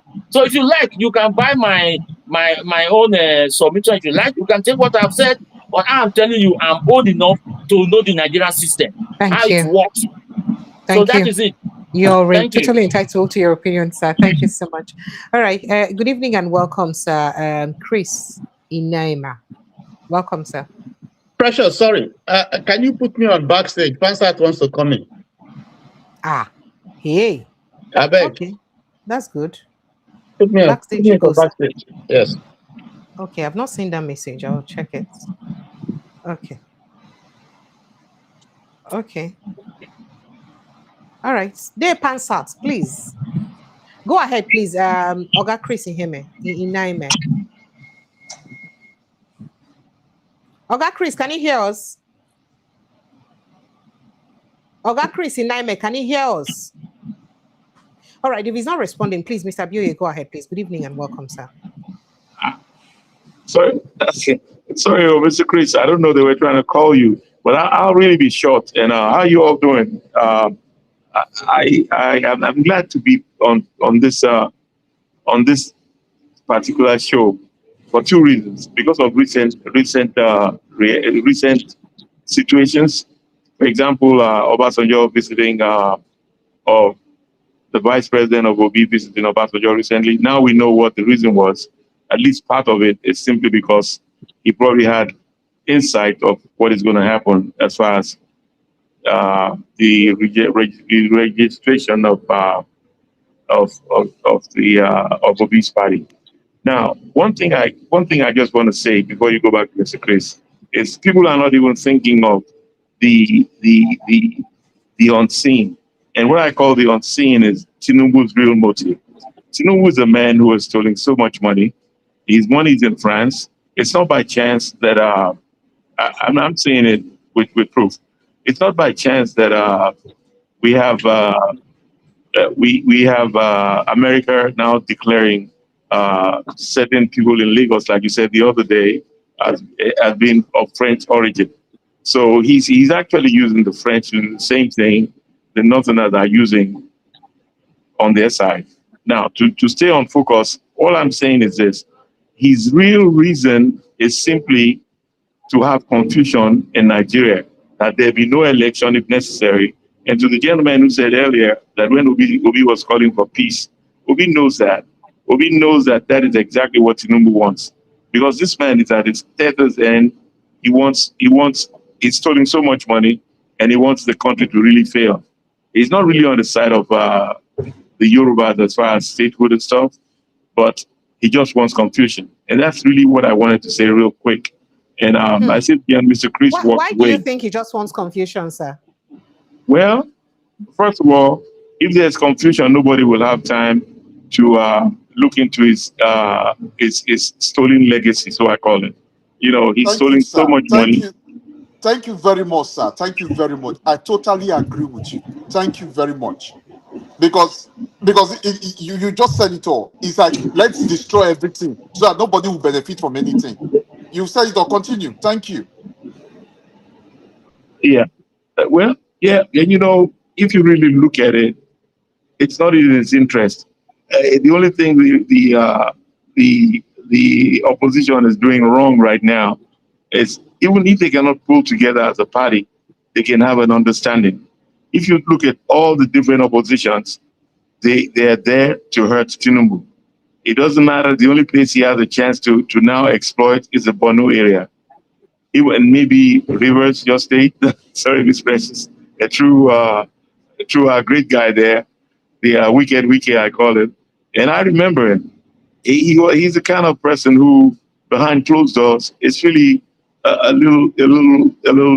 I don't want to use bad names, but I remember one time when he came to see a president in. I'm not going to mention the name, but you can put one-on-one together in Washington D.C. and you could see how humble he was. And when he finally saw the president, you really could see how like a little baby he was. So with all his bravado and grandees, he really is actually a little puppy. And I don't want to get onto the wiki right now, but I just said that to say they are really planning for total confusion. And if there's confusion, the only person that will win, to answer your question, is Mr. Tinubu. He'll just win to.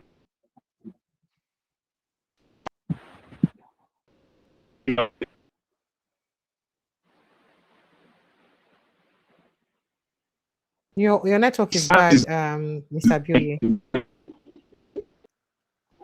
What's wrong with your network? Okay. So we lost you. You know. Okay, yeah. Let me go really, because I was in an interview with somebody earlier on. So I always watch all your shows, even though I don't come up here a lot. So what do you think? I mean, from the Tinubu, you know, what do you think his game plan is for 2027? If you think all of this is his orchestration. I didn't quite get the question again. I think Mr. Chris is back. I said based on the Tinubu that you think you know, what do you think? What do you think would be his game plan for 2027? Okay, for example, what they're really putting in place, what they're really observing, because it's about state observation. What they're observing is the reaction of the supporters in all the spaces what they're doing. For example, when they saw the reaction of in Rivers State, for example, that it wasn't very strong, they kept oppressing to where they gotten the governor where he is right now. You know, actually, the Rivers case situation is really between not even Wike and the governor. It's actually between the Jaws, the original owners of the land, and those who, like the Wikes, who came down there and dominated them through numbers. But that's a story for another day. And this has always been known, but nobody talks about it. And he has a lot to gain. He doesn't want to be second-time president. He knows he can't afford it.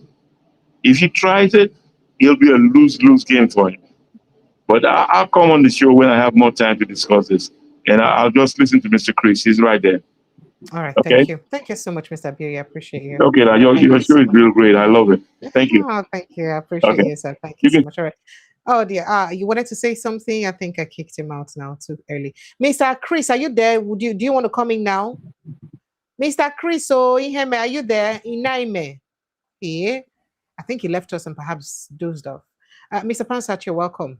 I hope today you come in peace and we don't fight, sir. Thank you. Let me say hello to you, Madam Precious, and you're welcome. fellow panelists and those who are in the comment section. Well, I was listening to the gentleman here whose politics sounds right. I can't tell his name, the one above my image there. And he was saying that Tinubu is guaranteed to win the election, creating hopelessness for our people. And there's nothing that I see that he proffers to show why that's the case. So I would like to debate him, a mini debate, by saying, let me first say that in the history of Tinubu's federal elections and federal activity, not gubernatorial or Lagos and all that, when it comes to Nigerian elections, we saw his activity with Buhari in 2023 election.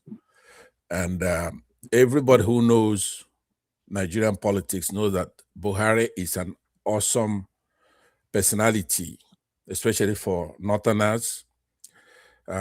He was a president before.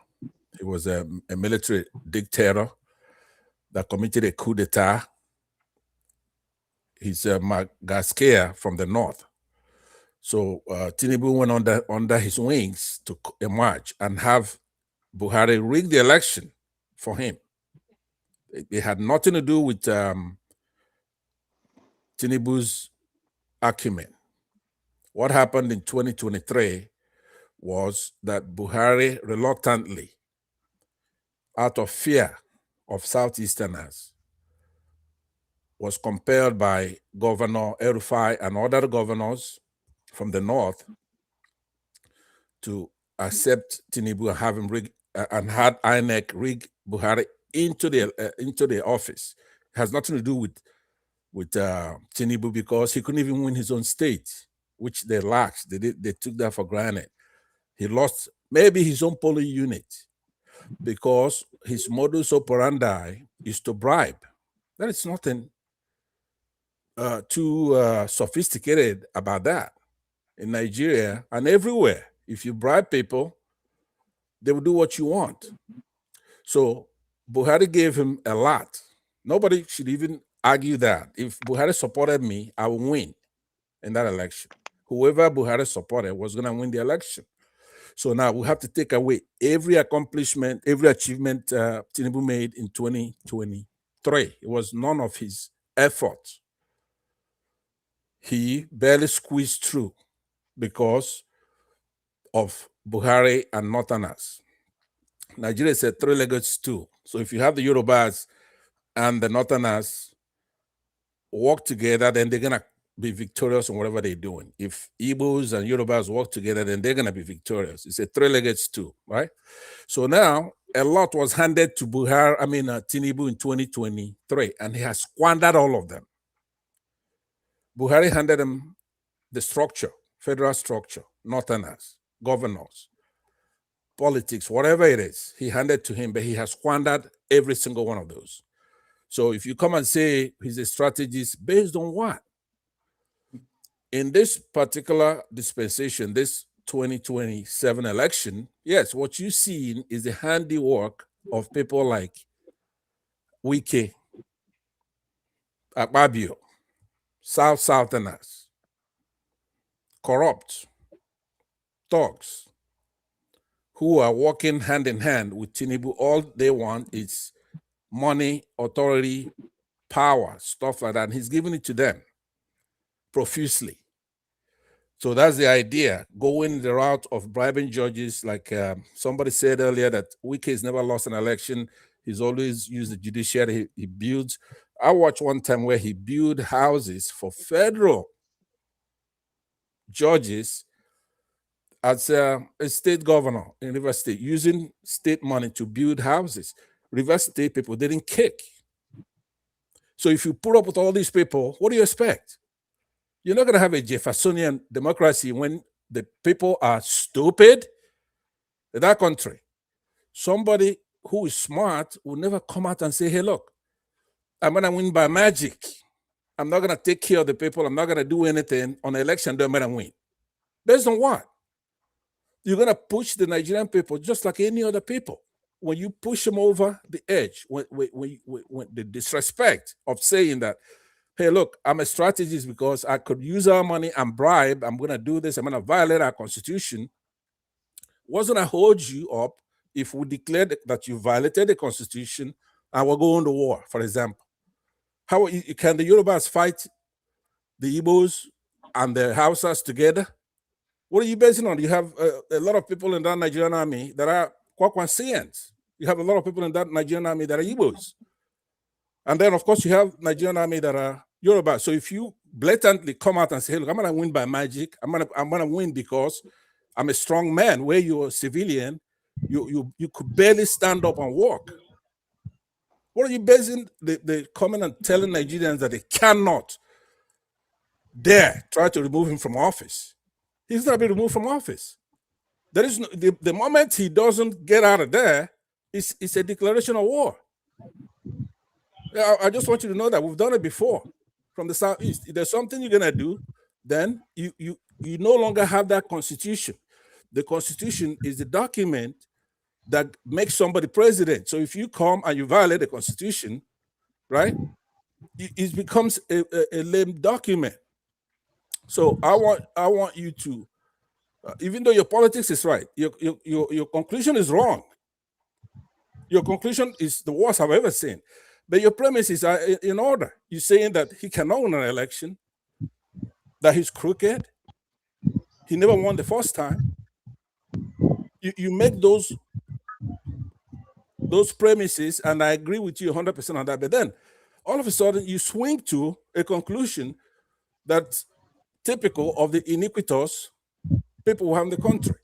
Let me say that the ruling, I know I can't go forever because you got all that who want to speak, but I wanted a debate from you because I've told you why he cannot, he never had the gravitas, right? He doesn't have anything in the past that shows that he's a strong man or that he's a strategist in the federal election.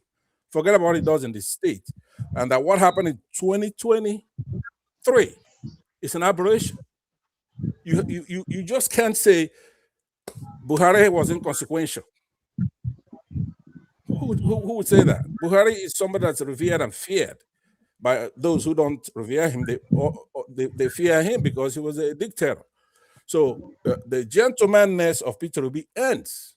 Now, what you've seen with the comments he made after the ruling, which I'm going to talk about, the parallel jurisdiction ruling, whereby this court, Justice Esa Dashin of the Federal High Court in Lokoja, Kogi State, set aside a court's earlier judgment that compelled Independent National Electoral Commission to register the NDC as a political party. He's not above the court that made that ruling, so that's a parallel jurisdiction, right? So Peter Obi have said that every Nigerian committed to the country's progress should be deeply concerned. This judgment represents another setback and things like that. And he said it will not stand. Peter Obi normally doesn't talk that way unless he means it, right? There's something he means by that. When Peter Obi says something and Tinubu says something, you gotta go with what Peter Obi says. Don't forget that I said the last time was an aberration. So I concluded I have more points that I would have made. Rascality, we should not be praising it. Mischievousness, roguishness, dishonest behavior, devilment and shenanigans and prankishness. You shouldn't come here glorifying it as if it's acceptable. We're not going to accept it. See, I want you to change your conclusion, stand with your premises, and then be a proud, courageous Nigerian to stop him. No matter what he does, he's not going to come back. Let's say something happens to Peter Obi tomorrow, he's not on the ballot, and he goes away. Tinubu is not gonna be president. As far as I know, Nigerians, I've known Nigerians for a very long time. They've had it. They like evolutionary change, true. But this time around, I believe they're gonna go for revolutionary. Thank you very much. I don't know if you have something to say. I want to debate him on his actual. Yeah. I would like to debate you as well. I have made your submissions, but there is something I want to ask from you. Are you a Nigerian? Yes, I am. You are Nigerian. I'm, Where I, do you come from? Are you from the south or from the north? I'm from the southeast. I'm actually Okay. from the village. I didn't grow up in a town. I used to like to beat up people who grew up in the town because they There is one thing I want to tell you about Nigerian. There is one thing I want to tell you about. Yeah, you've spoken, but one thing I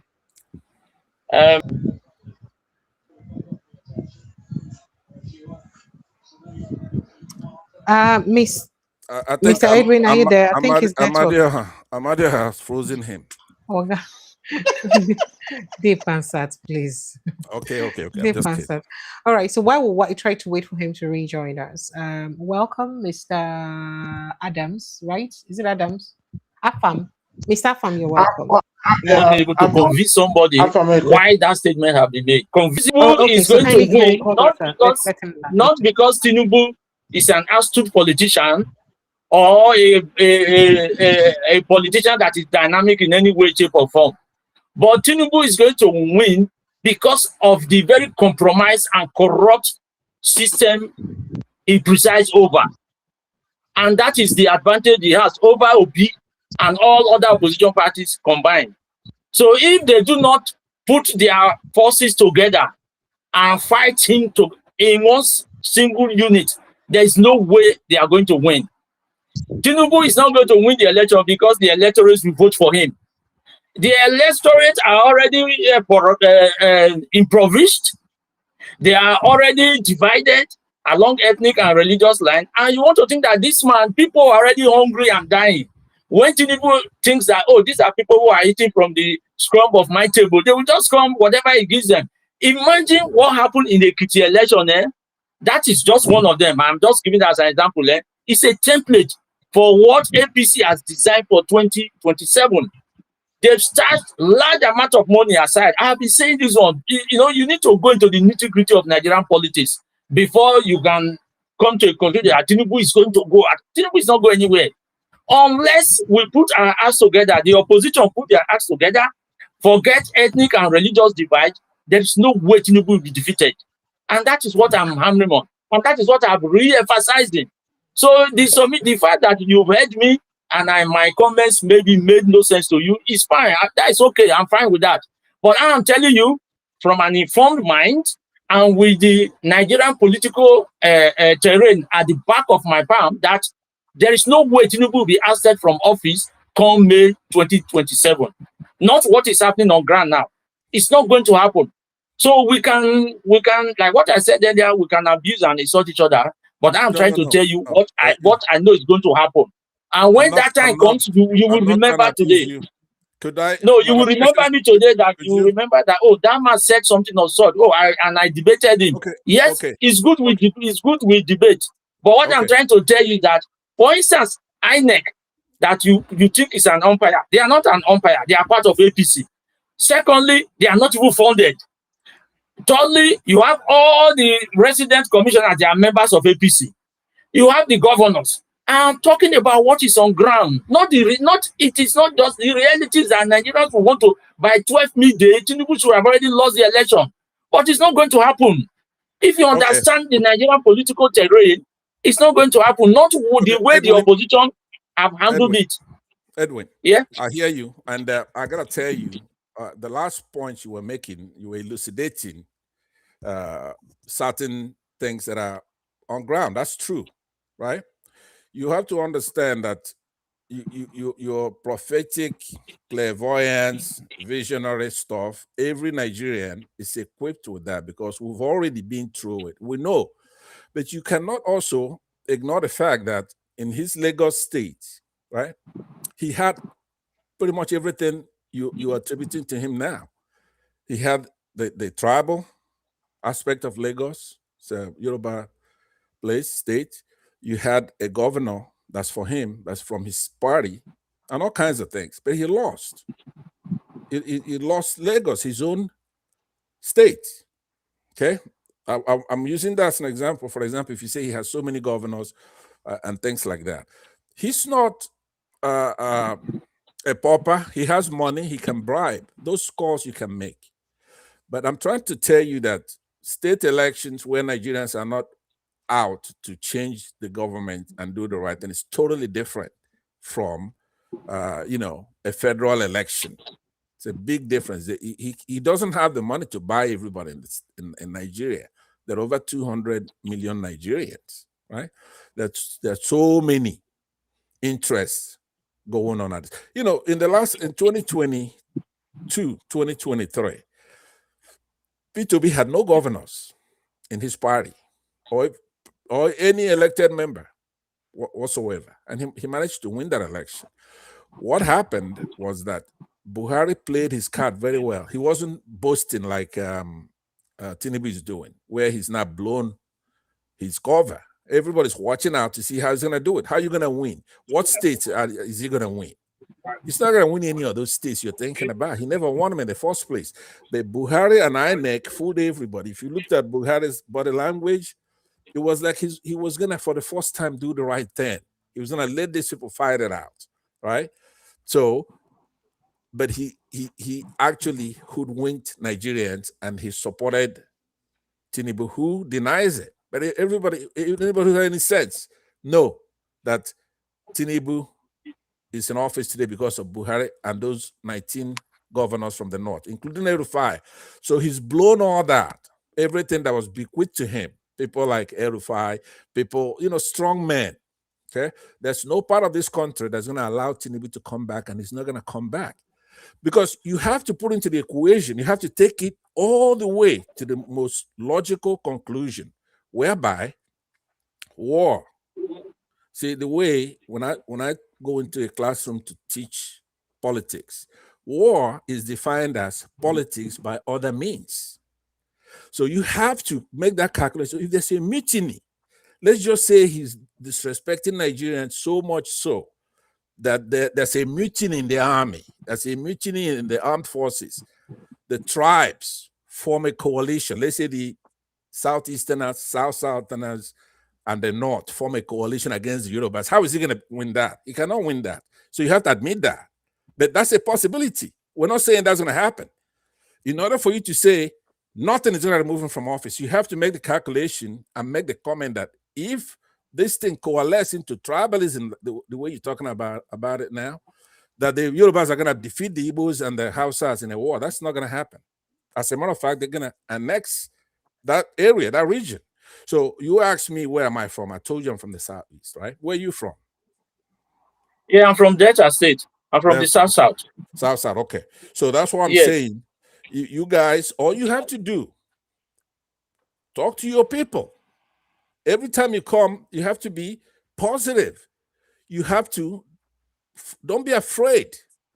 Tell the truth. Right? We have been doing that. I do that whenever I visit Nigeria, and we are on it. What I've hinged my submission on is the system. We have a very corrupt and convoluted system that an incumbent, an African incumbent, the president, just look at the African political terrain. It's all over the place. The presidents, they are hardly beaten in an election. They are hardly defeated. It is not because they are want to win election because of their performances, their programs, and anything. It's because the system, this 2027 election is already rigged in favor of Tinubu. If we don't know that. No. People don't understand let me say this to you, right? What you're saying, we Africans, especially Nigerians, yes, sometimes we let things slide by a little bit, right? Not when it comes to what we have now. You're going to find out how Nigerians are. They're not going to put up with this. I'm telling you right now. If you don't know about Nigerians, I could tell you, yes, they could be spectators and let these politicians and consider them all the same. For example, let's say in 2023, you don't really know these actors very well. Okay, what difference does it make if Tinubu is there, and what difference does it make if Obi is there? All right, Tinubu is the Jagaban. Maybe he's gonna come in and he's gonna use this and use that Obi lacks, and he's gonna be able to get us out of this. We don't care about if he's a corrupt guy or if he's not. Now, then they watch him come in there, and he didn't use any of those skills for the country, right? So you can't judge things. It's not stationary. They are now known phenomenons. And I know. Nigerians, if you look at it, I let me just understand. conclude by saying this to you. There's nothing you're saying here that's wrong except from one thing. You're hopeless, right? You're using hopelessness not only on yourself but on your listeners. And no. You're saying that We it's a can still hopeless situation. we can still make amends. The only way we can make amends now is for the opposition to come together. There's nothing if the opposition don't come together. I don't see any leeway through the opposition, because if you have three if they come together. It will be easier if they come together, but they don't have to come together because Tinubu, like you admit, is so damaged that in order for him to win, he has to rig the elections, right? Yes. So if that's the case, no matter what happens, even if they come together, he's going to rig the elections and he's going to win. If they let him rig if they come together, it will be difficult for Tinubu to rig his way out of it. There is one thing, the northern voters, when I keep dividing this Nigeria into compartments, I know what I mean. Not in the north, you hardly go there and want to rig election like that, unlike in the south. When the northerners are made up about you and they say, we want you out, they can play anti-party activities, even if they are in the same political party with you. It happened to Jonathan. They saw that on Jonathan. They just did anti-party against Jonathan and they voted him out. That is the way the northerners are, but not the southerners, not those of us from the south. What I'm seeing on ground is that really don't understand. Let me tell you, things are not static. Okay, there's been a lot of improvement in the polity. There's been a lot of information, and people have experienced.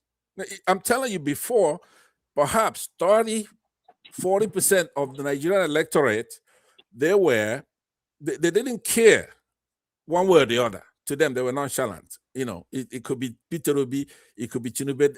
Hardly, maybe 2 or 3%, perhaps, people from the Southwest are the only ones who would even compare Tinubu to anybody, how much less Peter Obi, right? If Peter Obi is on the ballot and somebody, a Nigerian, a true-blooded Nigerian, goes in there to cast a vote, they will vote him out because we've now experienced, it's a known phenomenon, right? Do you understand? So those who were sitting on the fence, they were milk toast. The trick of removing hope from people is done in an election all the time. It's like this is a foregone conclusion. Don't even go out to vote. Here in the United States, it's done that way, right? It's part of election rigging, which is to make people hopeless, right? They don't go out to vote because they believe it's a foregone conclusion, right? Which is, let me tell you, this election, it's all the way in 2027. There are a lot of things that are going to happen between now and then. For example, one of the big mistakes, I have to put this in here, is going and taking Showere and put him in custody. For what? Right? And muscling Nigerians around. So you should actually be worried that Tinubu may not last. He may not be on the ballot because revolutions are not televised. You keep thinking he's not a military man. Listen to me before you laugh, Edwin. Now, I'm laughing. I am laughing because if you follow, let me just conclude with. If you follow the Nigerian, I'd follow all the time. I'm on air all the time. Maybe you haven't seen me before, right? I'm telling you that Tinubu is not a military man. Okay, he doesn't come from the military-industrial complex. He's not a dictator. I just told you what is enjoying today was handed to him by Buhari, who was a military dictator. So Tinubu is a dictator. He's not a dictator. He wants to be. He's a dictator wannabe. He's a dictator. What he has, it's wiki. A lot of South. Tinubu is even a worse dictator than Buhari. No, he's a dictator. He's a dictator wannabe. Listen to what I'm saying. He's not a strong man. Because if you remember during NSAS, he ran to France. Okay, I remember when he was being interviewed, he was shaking. He was not the president then. No, but he was the head leader of the party. He was the one. He was the henchman that brought in the president. He was he did. Yeah, but he was not holding any office. There was nothing. He was the national leader of APC. He was the national leader. I know. He was the national. He was the national leader of APC on the face value. He wasn't of any sort of pulling any sort of power under Okay, the let me conclude table by or saying anything. this. I'll say this and then I'll let others talk. I'm trying to tell you right now, what you're seeing, like I wrote in one of my texts, what you saw in 2023 was Buhari. What you're seeing now is Wike and Akpabio. And some of, especially people from your Buhari, side. Buhari never supported Tinubu in 2023. Yes, yeah, he did. Okay. He What never. happened? Listen, here's the history of what happened then. Okay. He was letting the party fight it out. Okay. He didn't think Tinubu was going to emerge. So towards the end, he wanted to support a Northerner. Now, believe it He or was not, doing what? No, I didn't get he's your going to let statement. the Senate president from the North. We have to let this rest at some point, please. It's almost 3 a.m. So please let me let you guys round up with that debate. You is don't be hopeless. Precious, please organize another time for us to debate it. Yeah. Let him but know I've made my be submissions hopeless. and I know why I've said what I've Precious, said. that's what I want you to do for me, because his politics is all in order, but he's afraid and he's trying to tell people don't even register to vote. Election is already rigged. No. That is not true. If you keep putting Showore what in prison I have said, and what putting I've said is that VDM in prison, then he's not going to last even until the election, because Nigeria, this youth can, get up one day and what I've said is that if the opposition don't come together between now and December, they should forget about 2027 the election. That's all I've said, and that is the.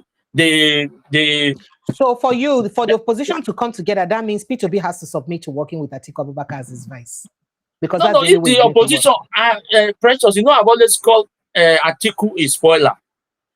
Atiku is the bottleneck. You have seen that because of the spoiler, it's impossible for them to work together. So for you to say if they don't come together, that means you're already saying that Tinubu is winning the election.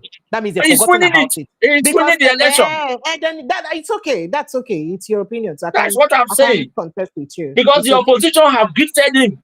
It's not that Tinubu is going to win any election, but the opposition, even if the opposition were to come together, it is because of Peter Obi they will even win election. Telling you that if partisan politics multi-party politics can be permitted and people can protest and make sure that all parties involved, even if the opposition is fragmented, Tinubu can lose. That's what he's telling you. But you are seeing it that he only has to take them coming together for them to win Tinubu. Yes, but it's okay. Because of the but system. That's impossible. Tinubu is not so impossible to win. You make him look like a god. He's not God. No, Precious. Them coming together is like don't make him appear larger than life. No. Mr. Edwin, I've told you before, stop hyping this guy. What you're doing. Stop hyping him. And the implication of your stand is that you're discouraging a lot of people to lose hope in the election. I am not. No, but that's what it means. That is what you're doing. That is what you're doing. It is one thing for you to have, excuse me, MC. It is one thing for you to have your conviction, which is well within your right. But it's another thing for that your conviction, the manner at which you state it or express it, for it to either convince or confuse or perhaps discourage people. And the point is that in this circumstance, it's discouraging a lot of people. People feel like, okay, no need now. Precious, let me ask you, what efforts are we making now? Okay, let us take out the issue of the opposition. What are the reactions of Nigerians? For instance, towards the election that happened in the Ekiti state, what were the offenses of Jonathan before the question is that because groups, Nigerians are not acting, the best thing to say is that, there is just nothing happening because the elections are being rigged openly, broadly, like the wicked rigged the FCT election, did everything, nothing happened. You have a situation whereby the judiciary are hand in gloves with Tinubu. They are dishing out judgments. Look at what happened today in Lokoja. So what is the reaction of Nigerians? The NDC called a press conference. Then what next? You are still going back to the same court, the same compromised court, already the pockets of Tinubu, and you want to go to them to go and, we are going to look a situation whereby NDC goes to INEC, shut down the place, and say, look, you must act according to the rules of the game. INEC is an arm of APC. INEC is an arm. Whether you can insult me, you can quote. I totally respect your opinion. But we are not doing anything. We are saying, don't worry. There can be three. what Please. played out in 2023 will play out in 2027. No If problem. the only thing that is going to change what is happening in Nigeria now, let me not say maybe what happened in 1998, and I don't pray for that. Or apart from that, I do not see anything that's going to change. Because there is nothing that is going. Even you can see a professor. A professor came on air the other day on our right. Sir, so that I can go. Let me take someone Look else's at what opinion, please. a man who is I need supposed to to be a run. professor. Look at what he came on air and was saying about saying about APC where people are dropping dead, and So yet the they've question never is, lost any it's by-election. okay. So when you're saying that we're quiet, what do Nigerians need to do? That's the question. Yeah, What do Nigerians they were need to very do? docile. And how are you participating? How are you also participating in that thing they need to do? Well, Precious, you need to read my columns. Go to my Facebook, go to my Instagram. I'm pulling my own weight. My family and everything, all friends and relatives. Let me tell you, I have more enemies now than before. Just because I was hammering APC left, right, and center. That is not the issue. The issue is that I am old enough to know Nigeria's history. I know what is playing, what is on ground. Thank you, Mr. Edwin. Mr. So Kam, you're welcome. Let me quickly take your thought, Mr. Kam. Can I squeeze in a word, please? Yes, Just a yes, word. please kindly go ahead. Please, sir. Yeah. Go ahead, sir. Precious, thank you for organizing this forum. I suggest it will be moderated so that we are positive. We shouldn't just look at the problems and look at what we cannot do. We should be focusing on what we can do. I've spent the last 40 years in United Kingdom.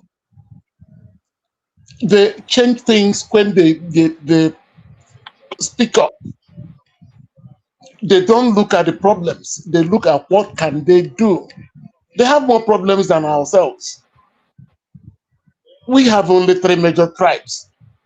These people have the Welsh, the Scottish, they don't see eye to eye. But they have a way of managing it. Please, what I am going to say, instead of looking what cannot be done, when they tell you Tinubu is a strategist, yes, he is. He's a criminal. I'm sorry, I don't need to use the word criminal. But if he could forfeit that kind of money, $500,000, that means others were fighting for Nadeko. He was a busy man in the street. And anybody in the street is very clever. Now, what do you do? Fund some organizations. You need to get rough. There is no point being gentle. You saw what he did in Lagos. You saw Mama Chukwudi. He got the police. The PRO was saying it was a joke. That is exactly the playbook. Now he's expanding it. He's going to local police. He wants to use them for the election to intimidate. You saw what he did in Rivers. So don't look at the negatives. How do you organize? Precious, it's not just about I am organizing some local forums for you. This is your time. The list, I mean, I don't have a voting paper, but I sponsor voters. All this urgent 5K. I asked a number of them, if you 50 of you, I need to see your voter's card. The same with this channel. We need to see how to support you. We thank you for your devotion. And gentlemen, what you are saying, they all make sense, but please don't focus. Don't be bogged down by negatives. What do we do? It's only 5 months ahead. Make the place ungovernable. You saw how they changed. As soon as Atiku, everybody went to INEC, immediately they are cowards. And when you are on the path of moral justice, you just can't say revolution forever, just singing. When they get you individually, they lock you up. As they've done to Sowore, as they've done to El Rufai. It is for us to find the downtrodden, sponsor them. These are people that have nothing to lose. I'm sorry, I don't want to take more of your time.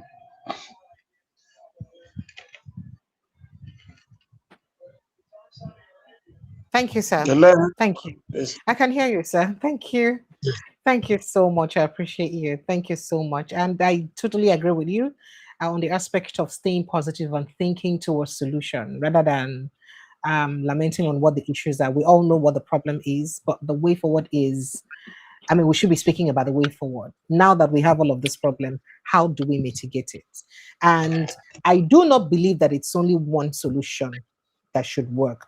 I believe that there may be different routes that lead to a particular destination. That is to say that multiple solutions can work, even though some routes may seem or appear longer than the other routes, but it can also still work in solving the problem. And that's where I think I disagree with Mr. Edwin. Yes, you may be correct with what you said, but there can't be one size fits all. There can't be only one route to a destination. No.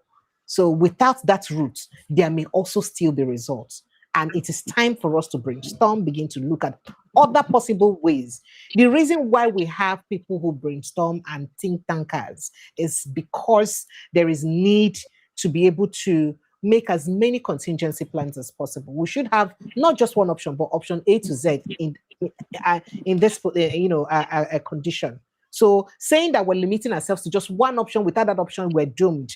I don't think that's fair enough. That's very discouraging. And a lot of people will just lose hope. And even though it may appear to be the truth, and I don't want to believe that Nigerians are very dumb anyway. So if that problem is not handled that particular way, so we're dumb enough to just say, okay, we're doomed. Let's just all go and die.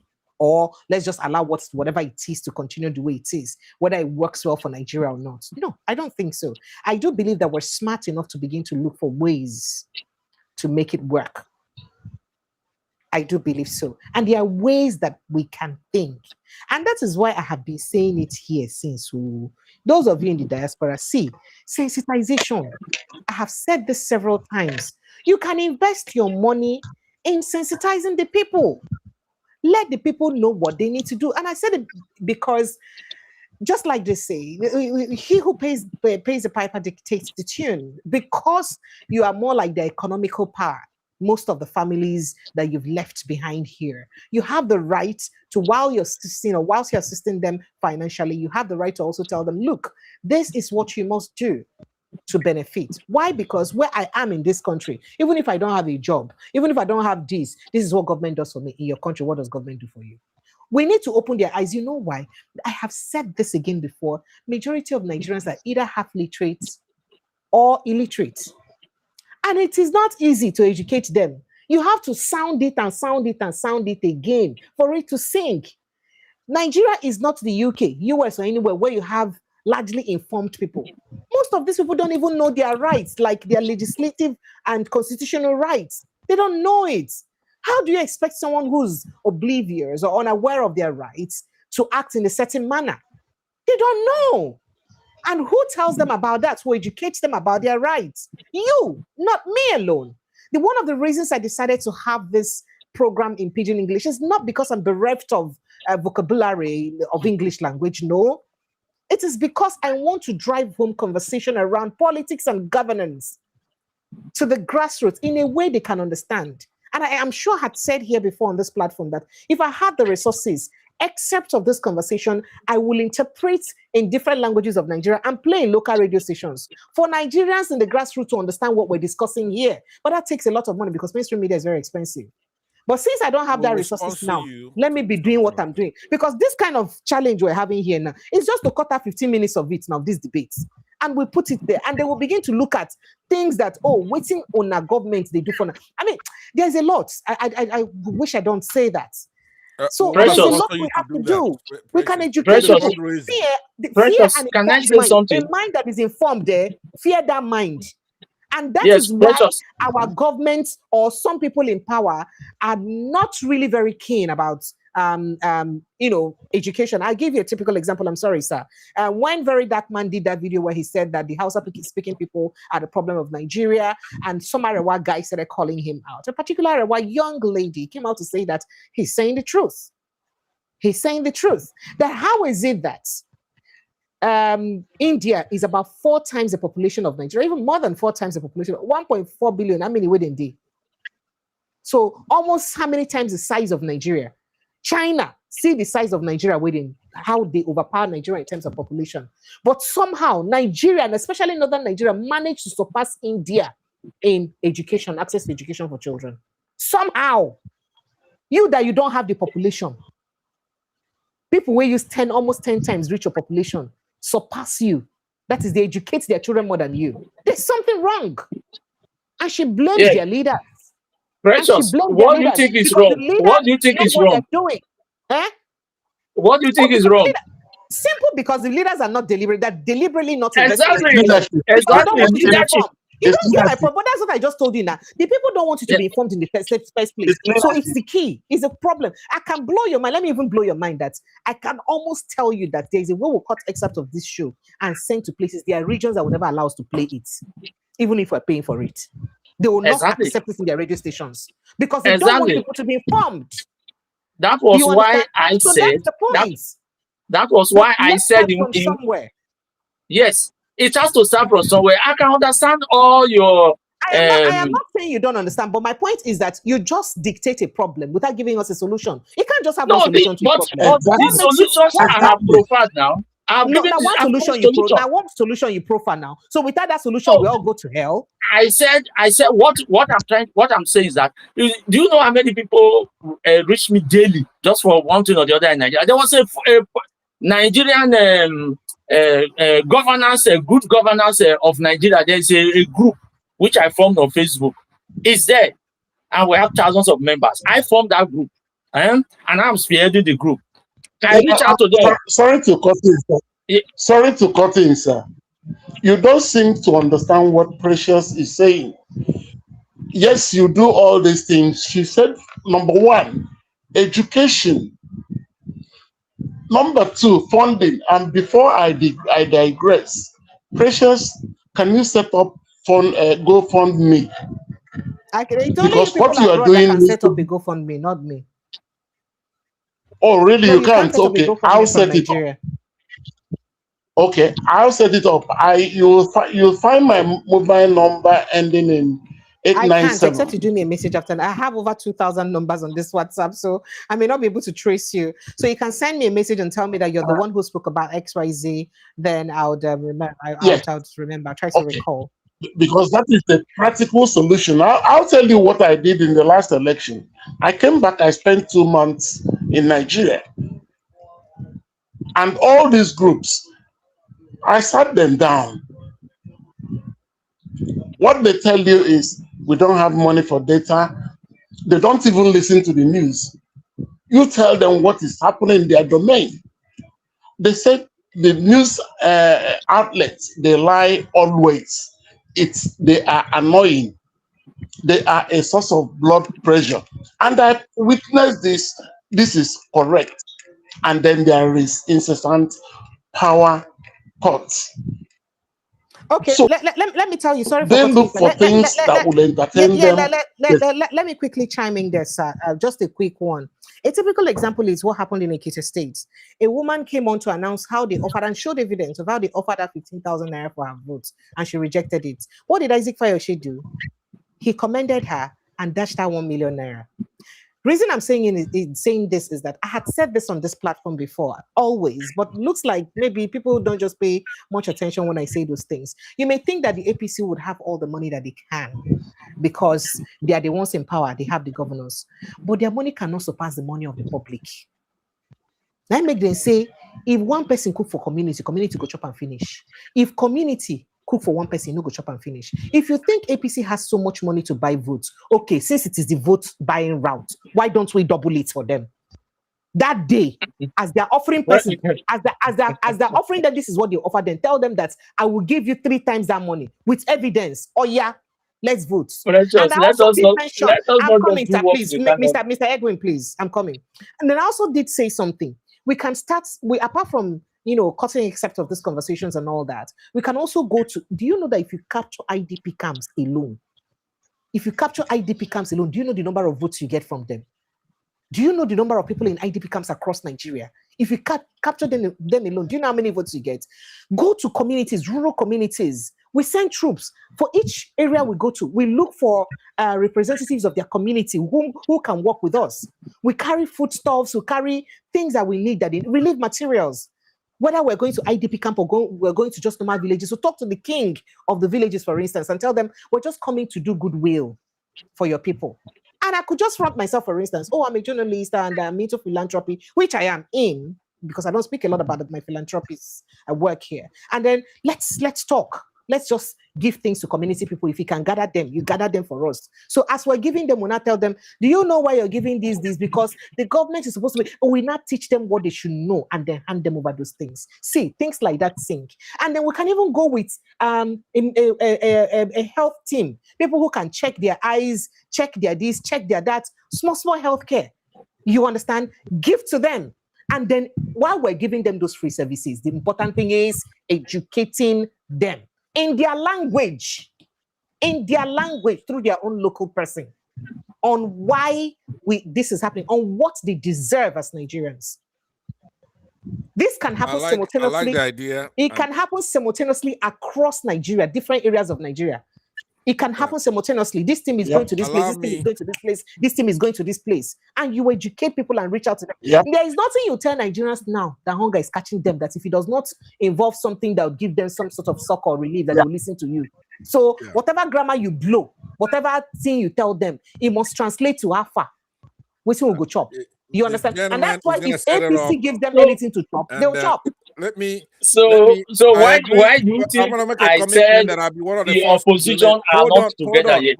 Mr. Edwin, please. Mr. Edwin, can kindly hold on. So when you set it up, I'm always watching the show, even if I'm not appearing. So I'll be the first to donate. One of the first. No. I am not saying I will be the one to handle this. I don't have to be the one. He said he's going to set it up. I'm just giving ideas on what we can do.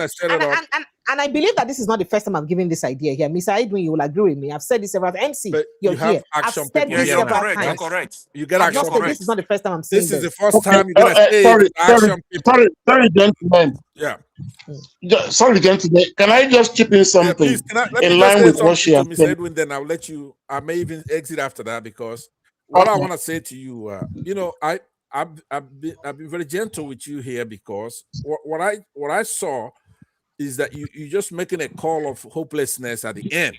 But politically, it looks like we're indistinguishable from each other. We want a progressive Nigeria. We believe that we have bad actors in office right now, right? So I'm usually not as gentle about making my case. I can make my case very forcefully, right? So only thing I'm saying to you is that if you look at it, you have not proffered anything to show why we should be hopeless or just rely on them coming together, right? These leaders can't come together. It's better if they do. It's easier. But there's a third party, the Nigerian people. We are together. The progressives are together. Those who want the country to do better, we are together. The leaders should come together. It's gonna be shooting a mosquito with an AK-47. If they come together, Tinubu will have no chance. So you're right about that.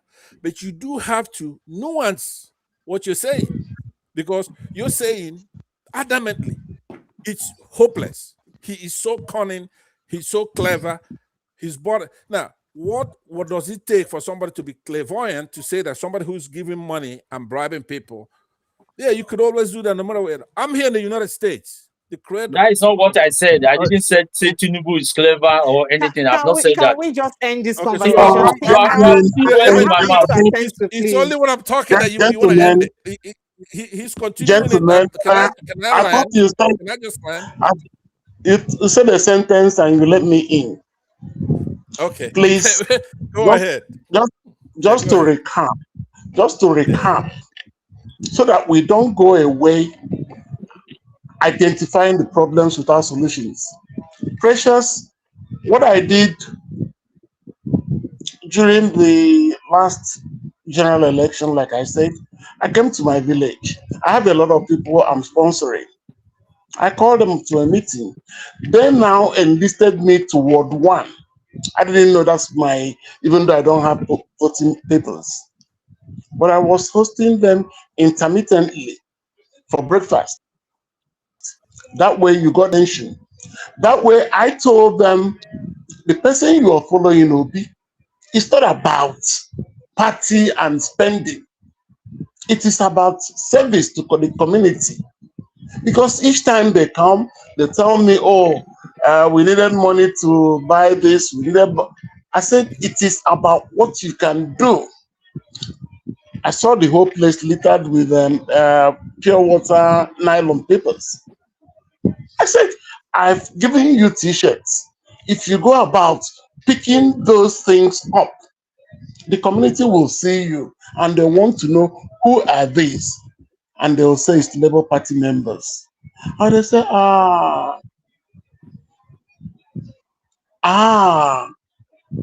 what I did about registration, hire laptops. You don't have to be a millionaire to make a difference. Go hire laptops, 10,000 naira a day. Hire 20, go to the hinterland, register voters. You that kept disturbing me about this. The only way I'll speak to you is when I see your voter's card. I don't have to be physically present. You don't have to go to the level of the people you're trying to get out of the system to bribe by bribe. These guys have all wealth. That is my hard-earned money. I need to think about my staff. I pay them first. I need to look after my responsibilities. It's not about if they give 5,000, you give 7,000. No. Educate them. They all will tell you that, oh, brother, your vote does not count.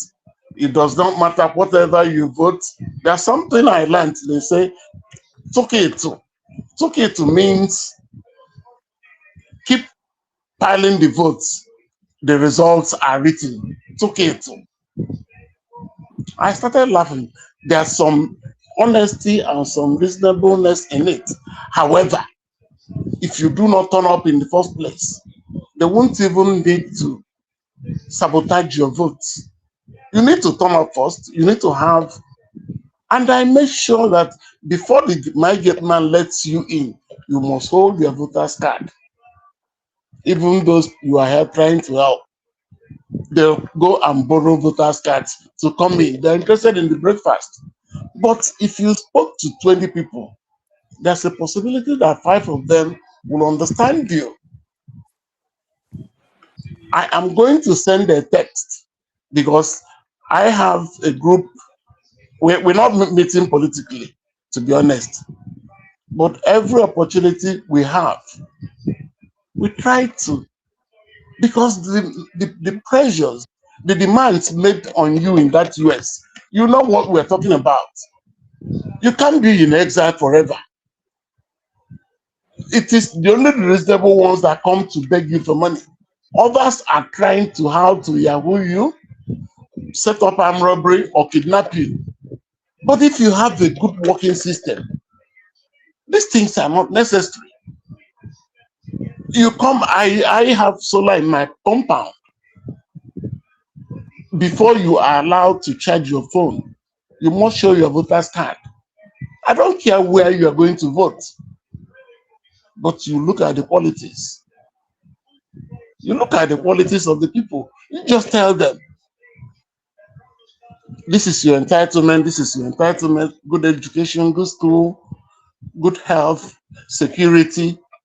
Are you getting them? Who is likely to give it to you? You just do your bit.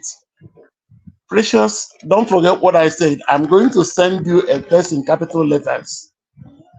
I will set up,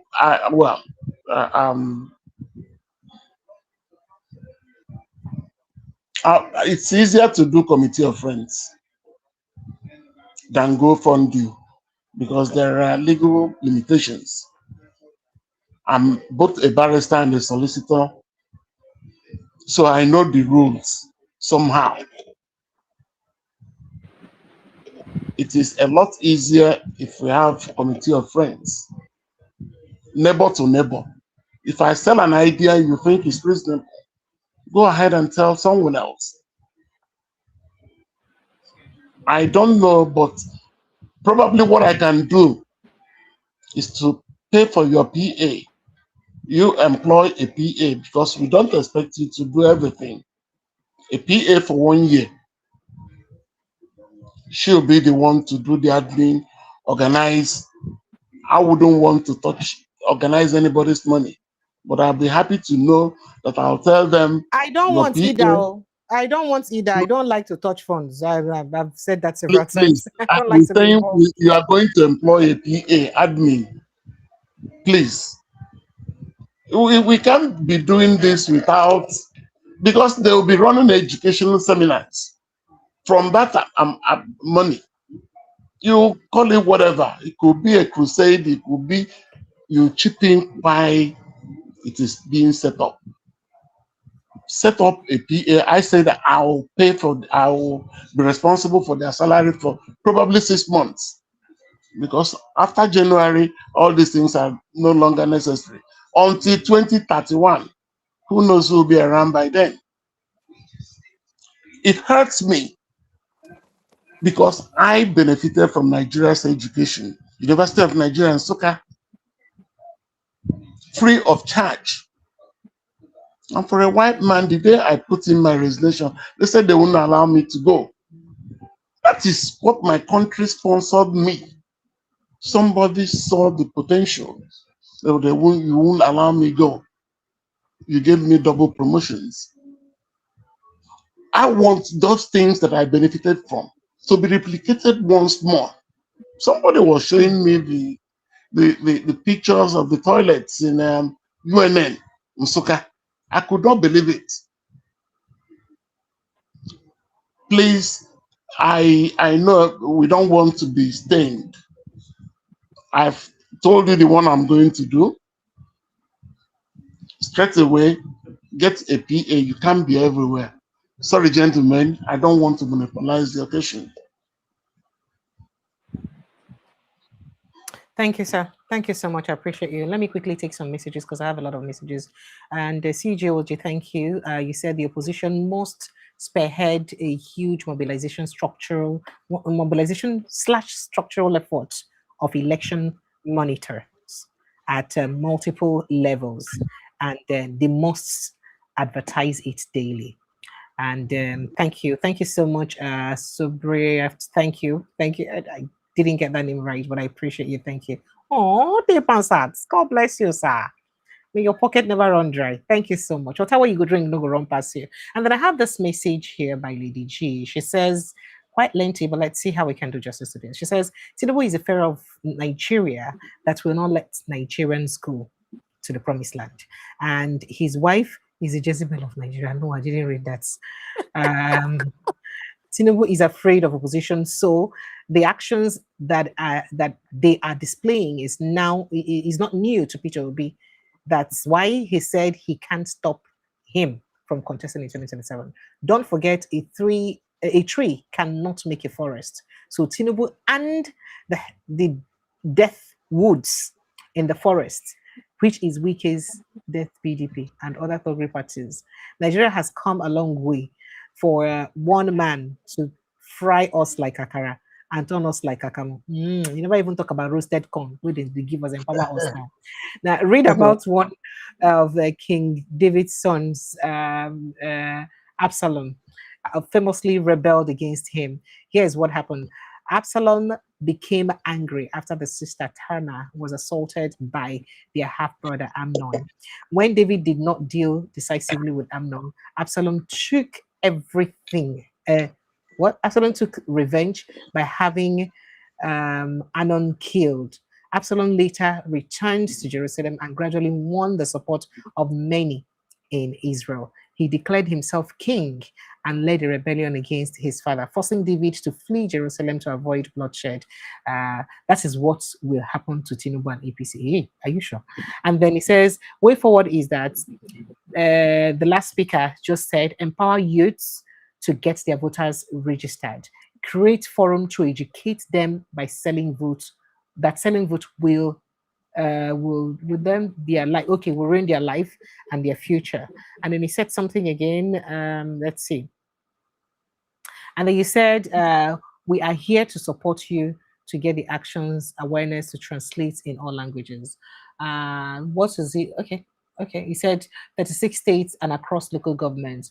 All what is saying is that the trick to vote Tinubu out, whatever it is, educate and empower the poor people about their entitlement with their votes. That is what their voters card can do for them.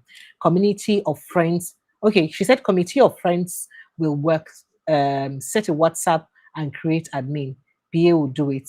36 states and local governments, you don't do it just overseas. Okay, you don't do it. I just oversee it. That's what she said.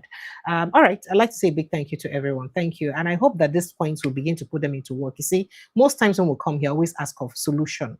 What are the practical steps we're taking to finding solutions? And I'm glad that we're looking at solutions. And again, if we're going to also need a lot of people to jump in on this at the end of the day, it may even provide job for some of these young men in these communities who would work as the people who would spearhead the sensitization, right? So you put them on whatever bill that you can pay them, that even if it's one-off payment or once in a month, or you put them on a salary of XYZ amount and tell them your work now to continue to go. They call meetings, they tell your community people, this is this is that, and we'll furnish them with information that they can, share to the community. What I can tell you for free is that most Nigerian leaders do not want their people to be enlightened, and that's the bane of our problem. So by the time Nigerians are enlightened, they will do better. The difference between what you guys can do abroad or what your citizens can do and what we can do is the level of information we have, or what Nigerians can do is the level of information they have. They don't have enough. I'd like to say a big thank you to all of you. Let me end the show. Thank you so much for joining us. Mr. MC, thank you so much. I appreciate you. And Mr. Edwin, thank you so much. Pansat, today Pamsat, thank you so much. Thank you, Precious. Good night. I thought normally you give closing remarks. That's why I was so quiet the whole time, so that I'll be giving a closing remark a minute. Oh yeah, give the closing remark. Make we go now. Be one come out everybody. Make a go. Okay, 30 seconds. 30 seconds, please. Sir. Okay, that's fair. I was gonna say because this soldier, our brother here, Edwin, should be a soldier. That's why I came in, and I want to redeem him to be in, so that we can go for it. I'm not accusing him of using sophistry or that kind of thing, right? But it's the fallacy of saying this, therefore this, and scaring himself and then scaring others. That's the only thing.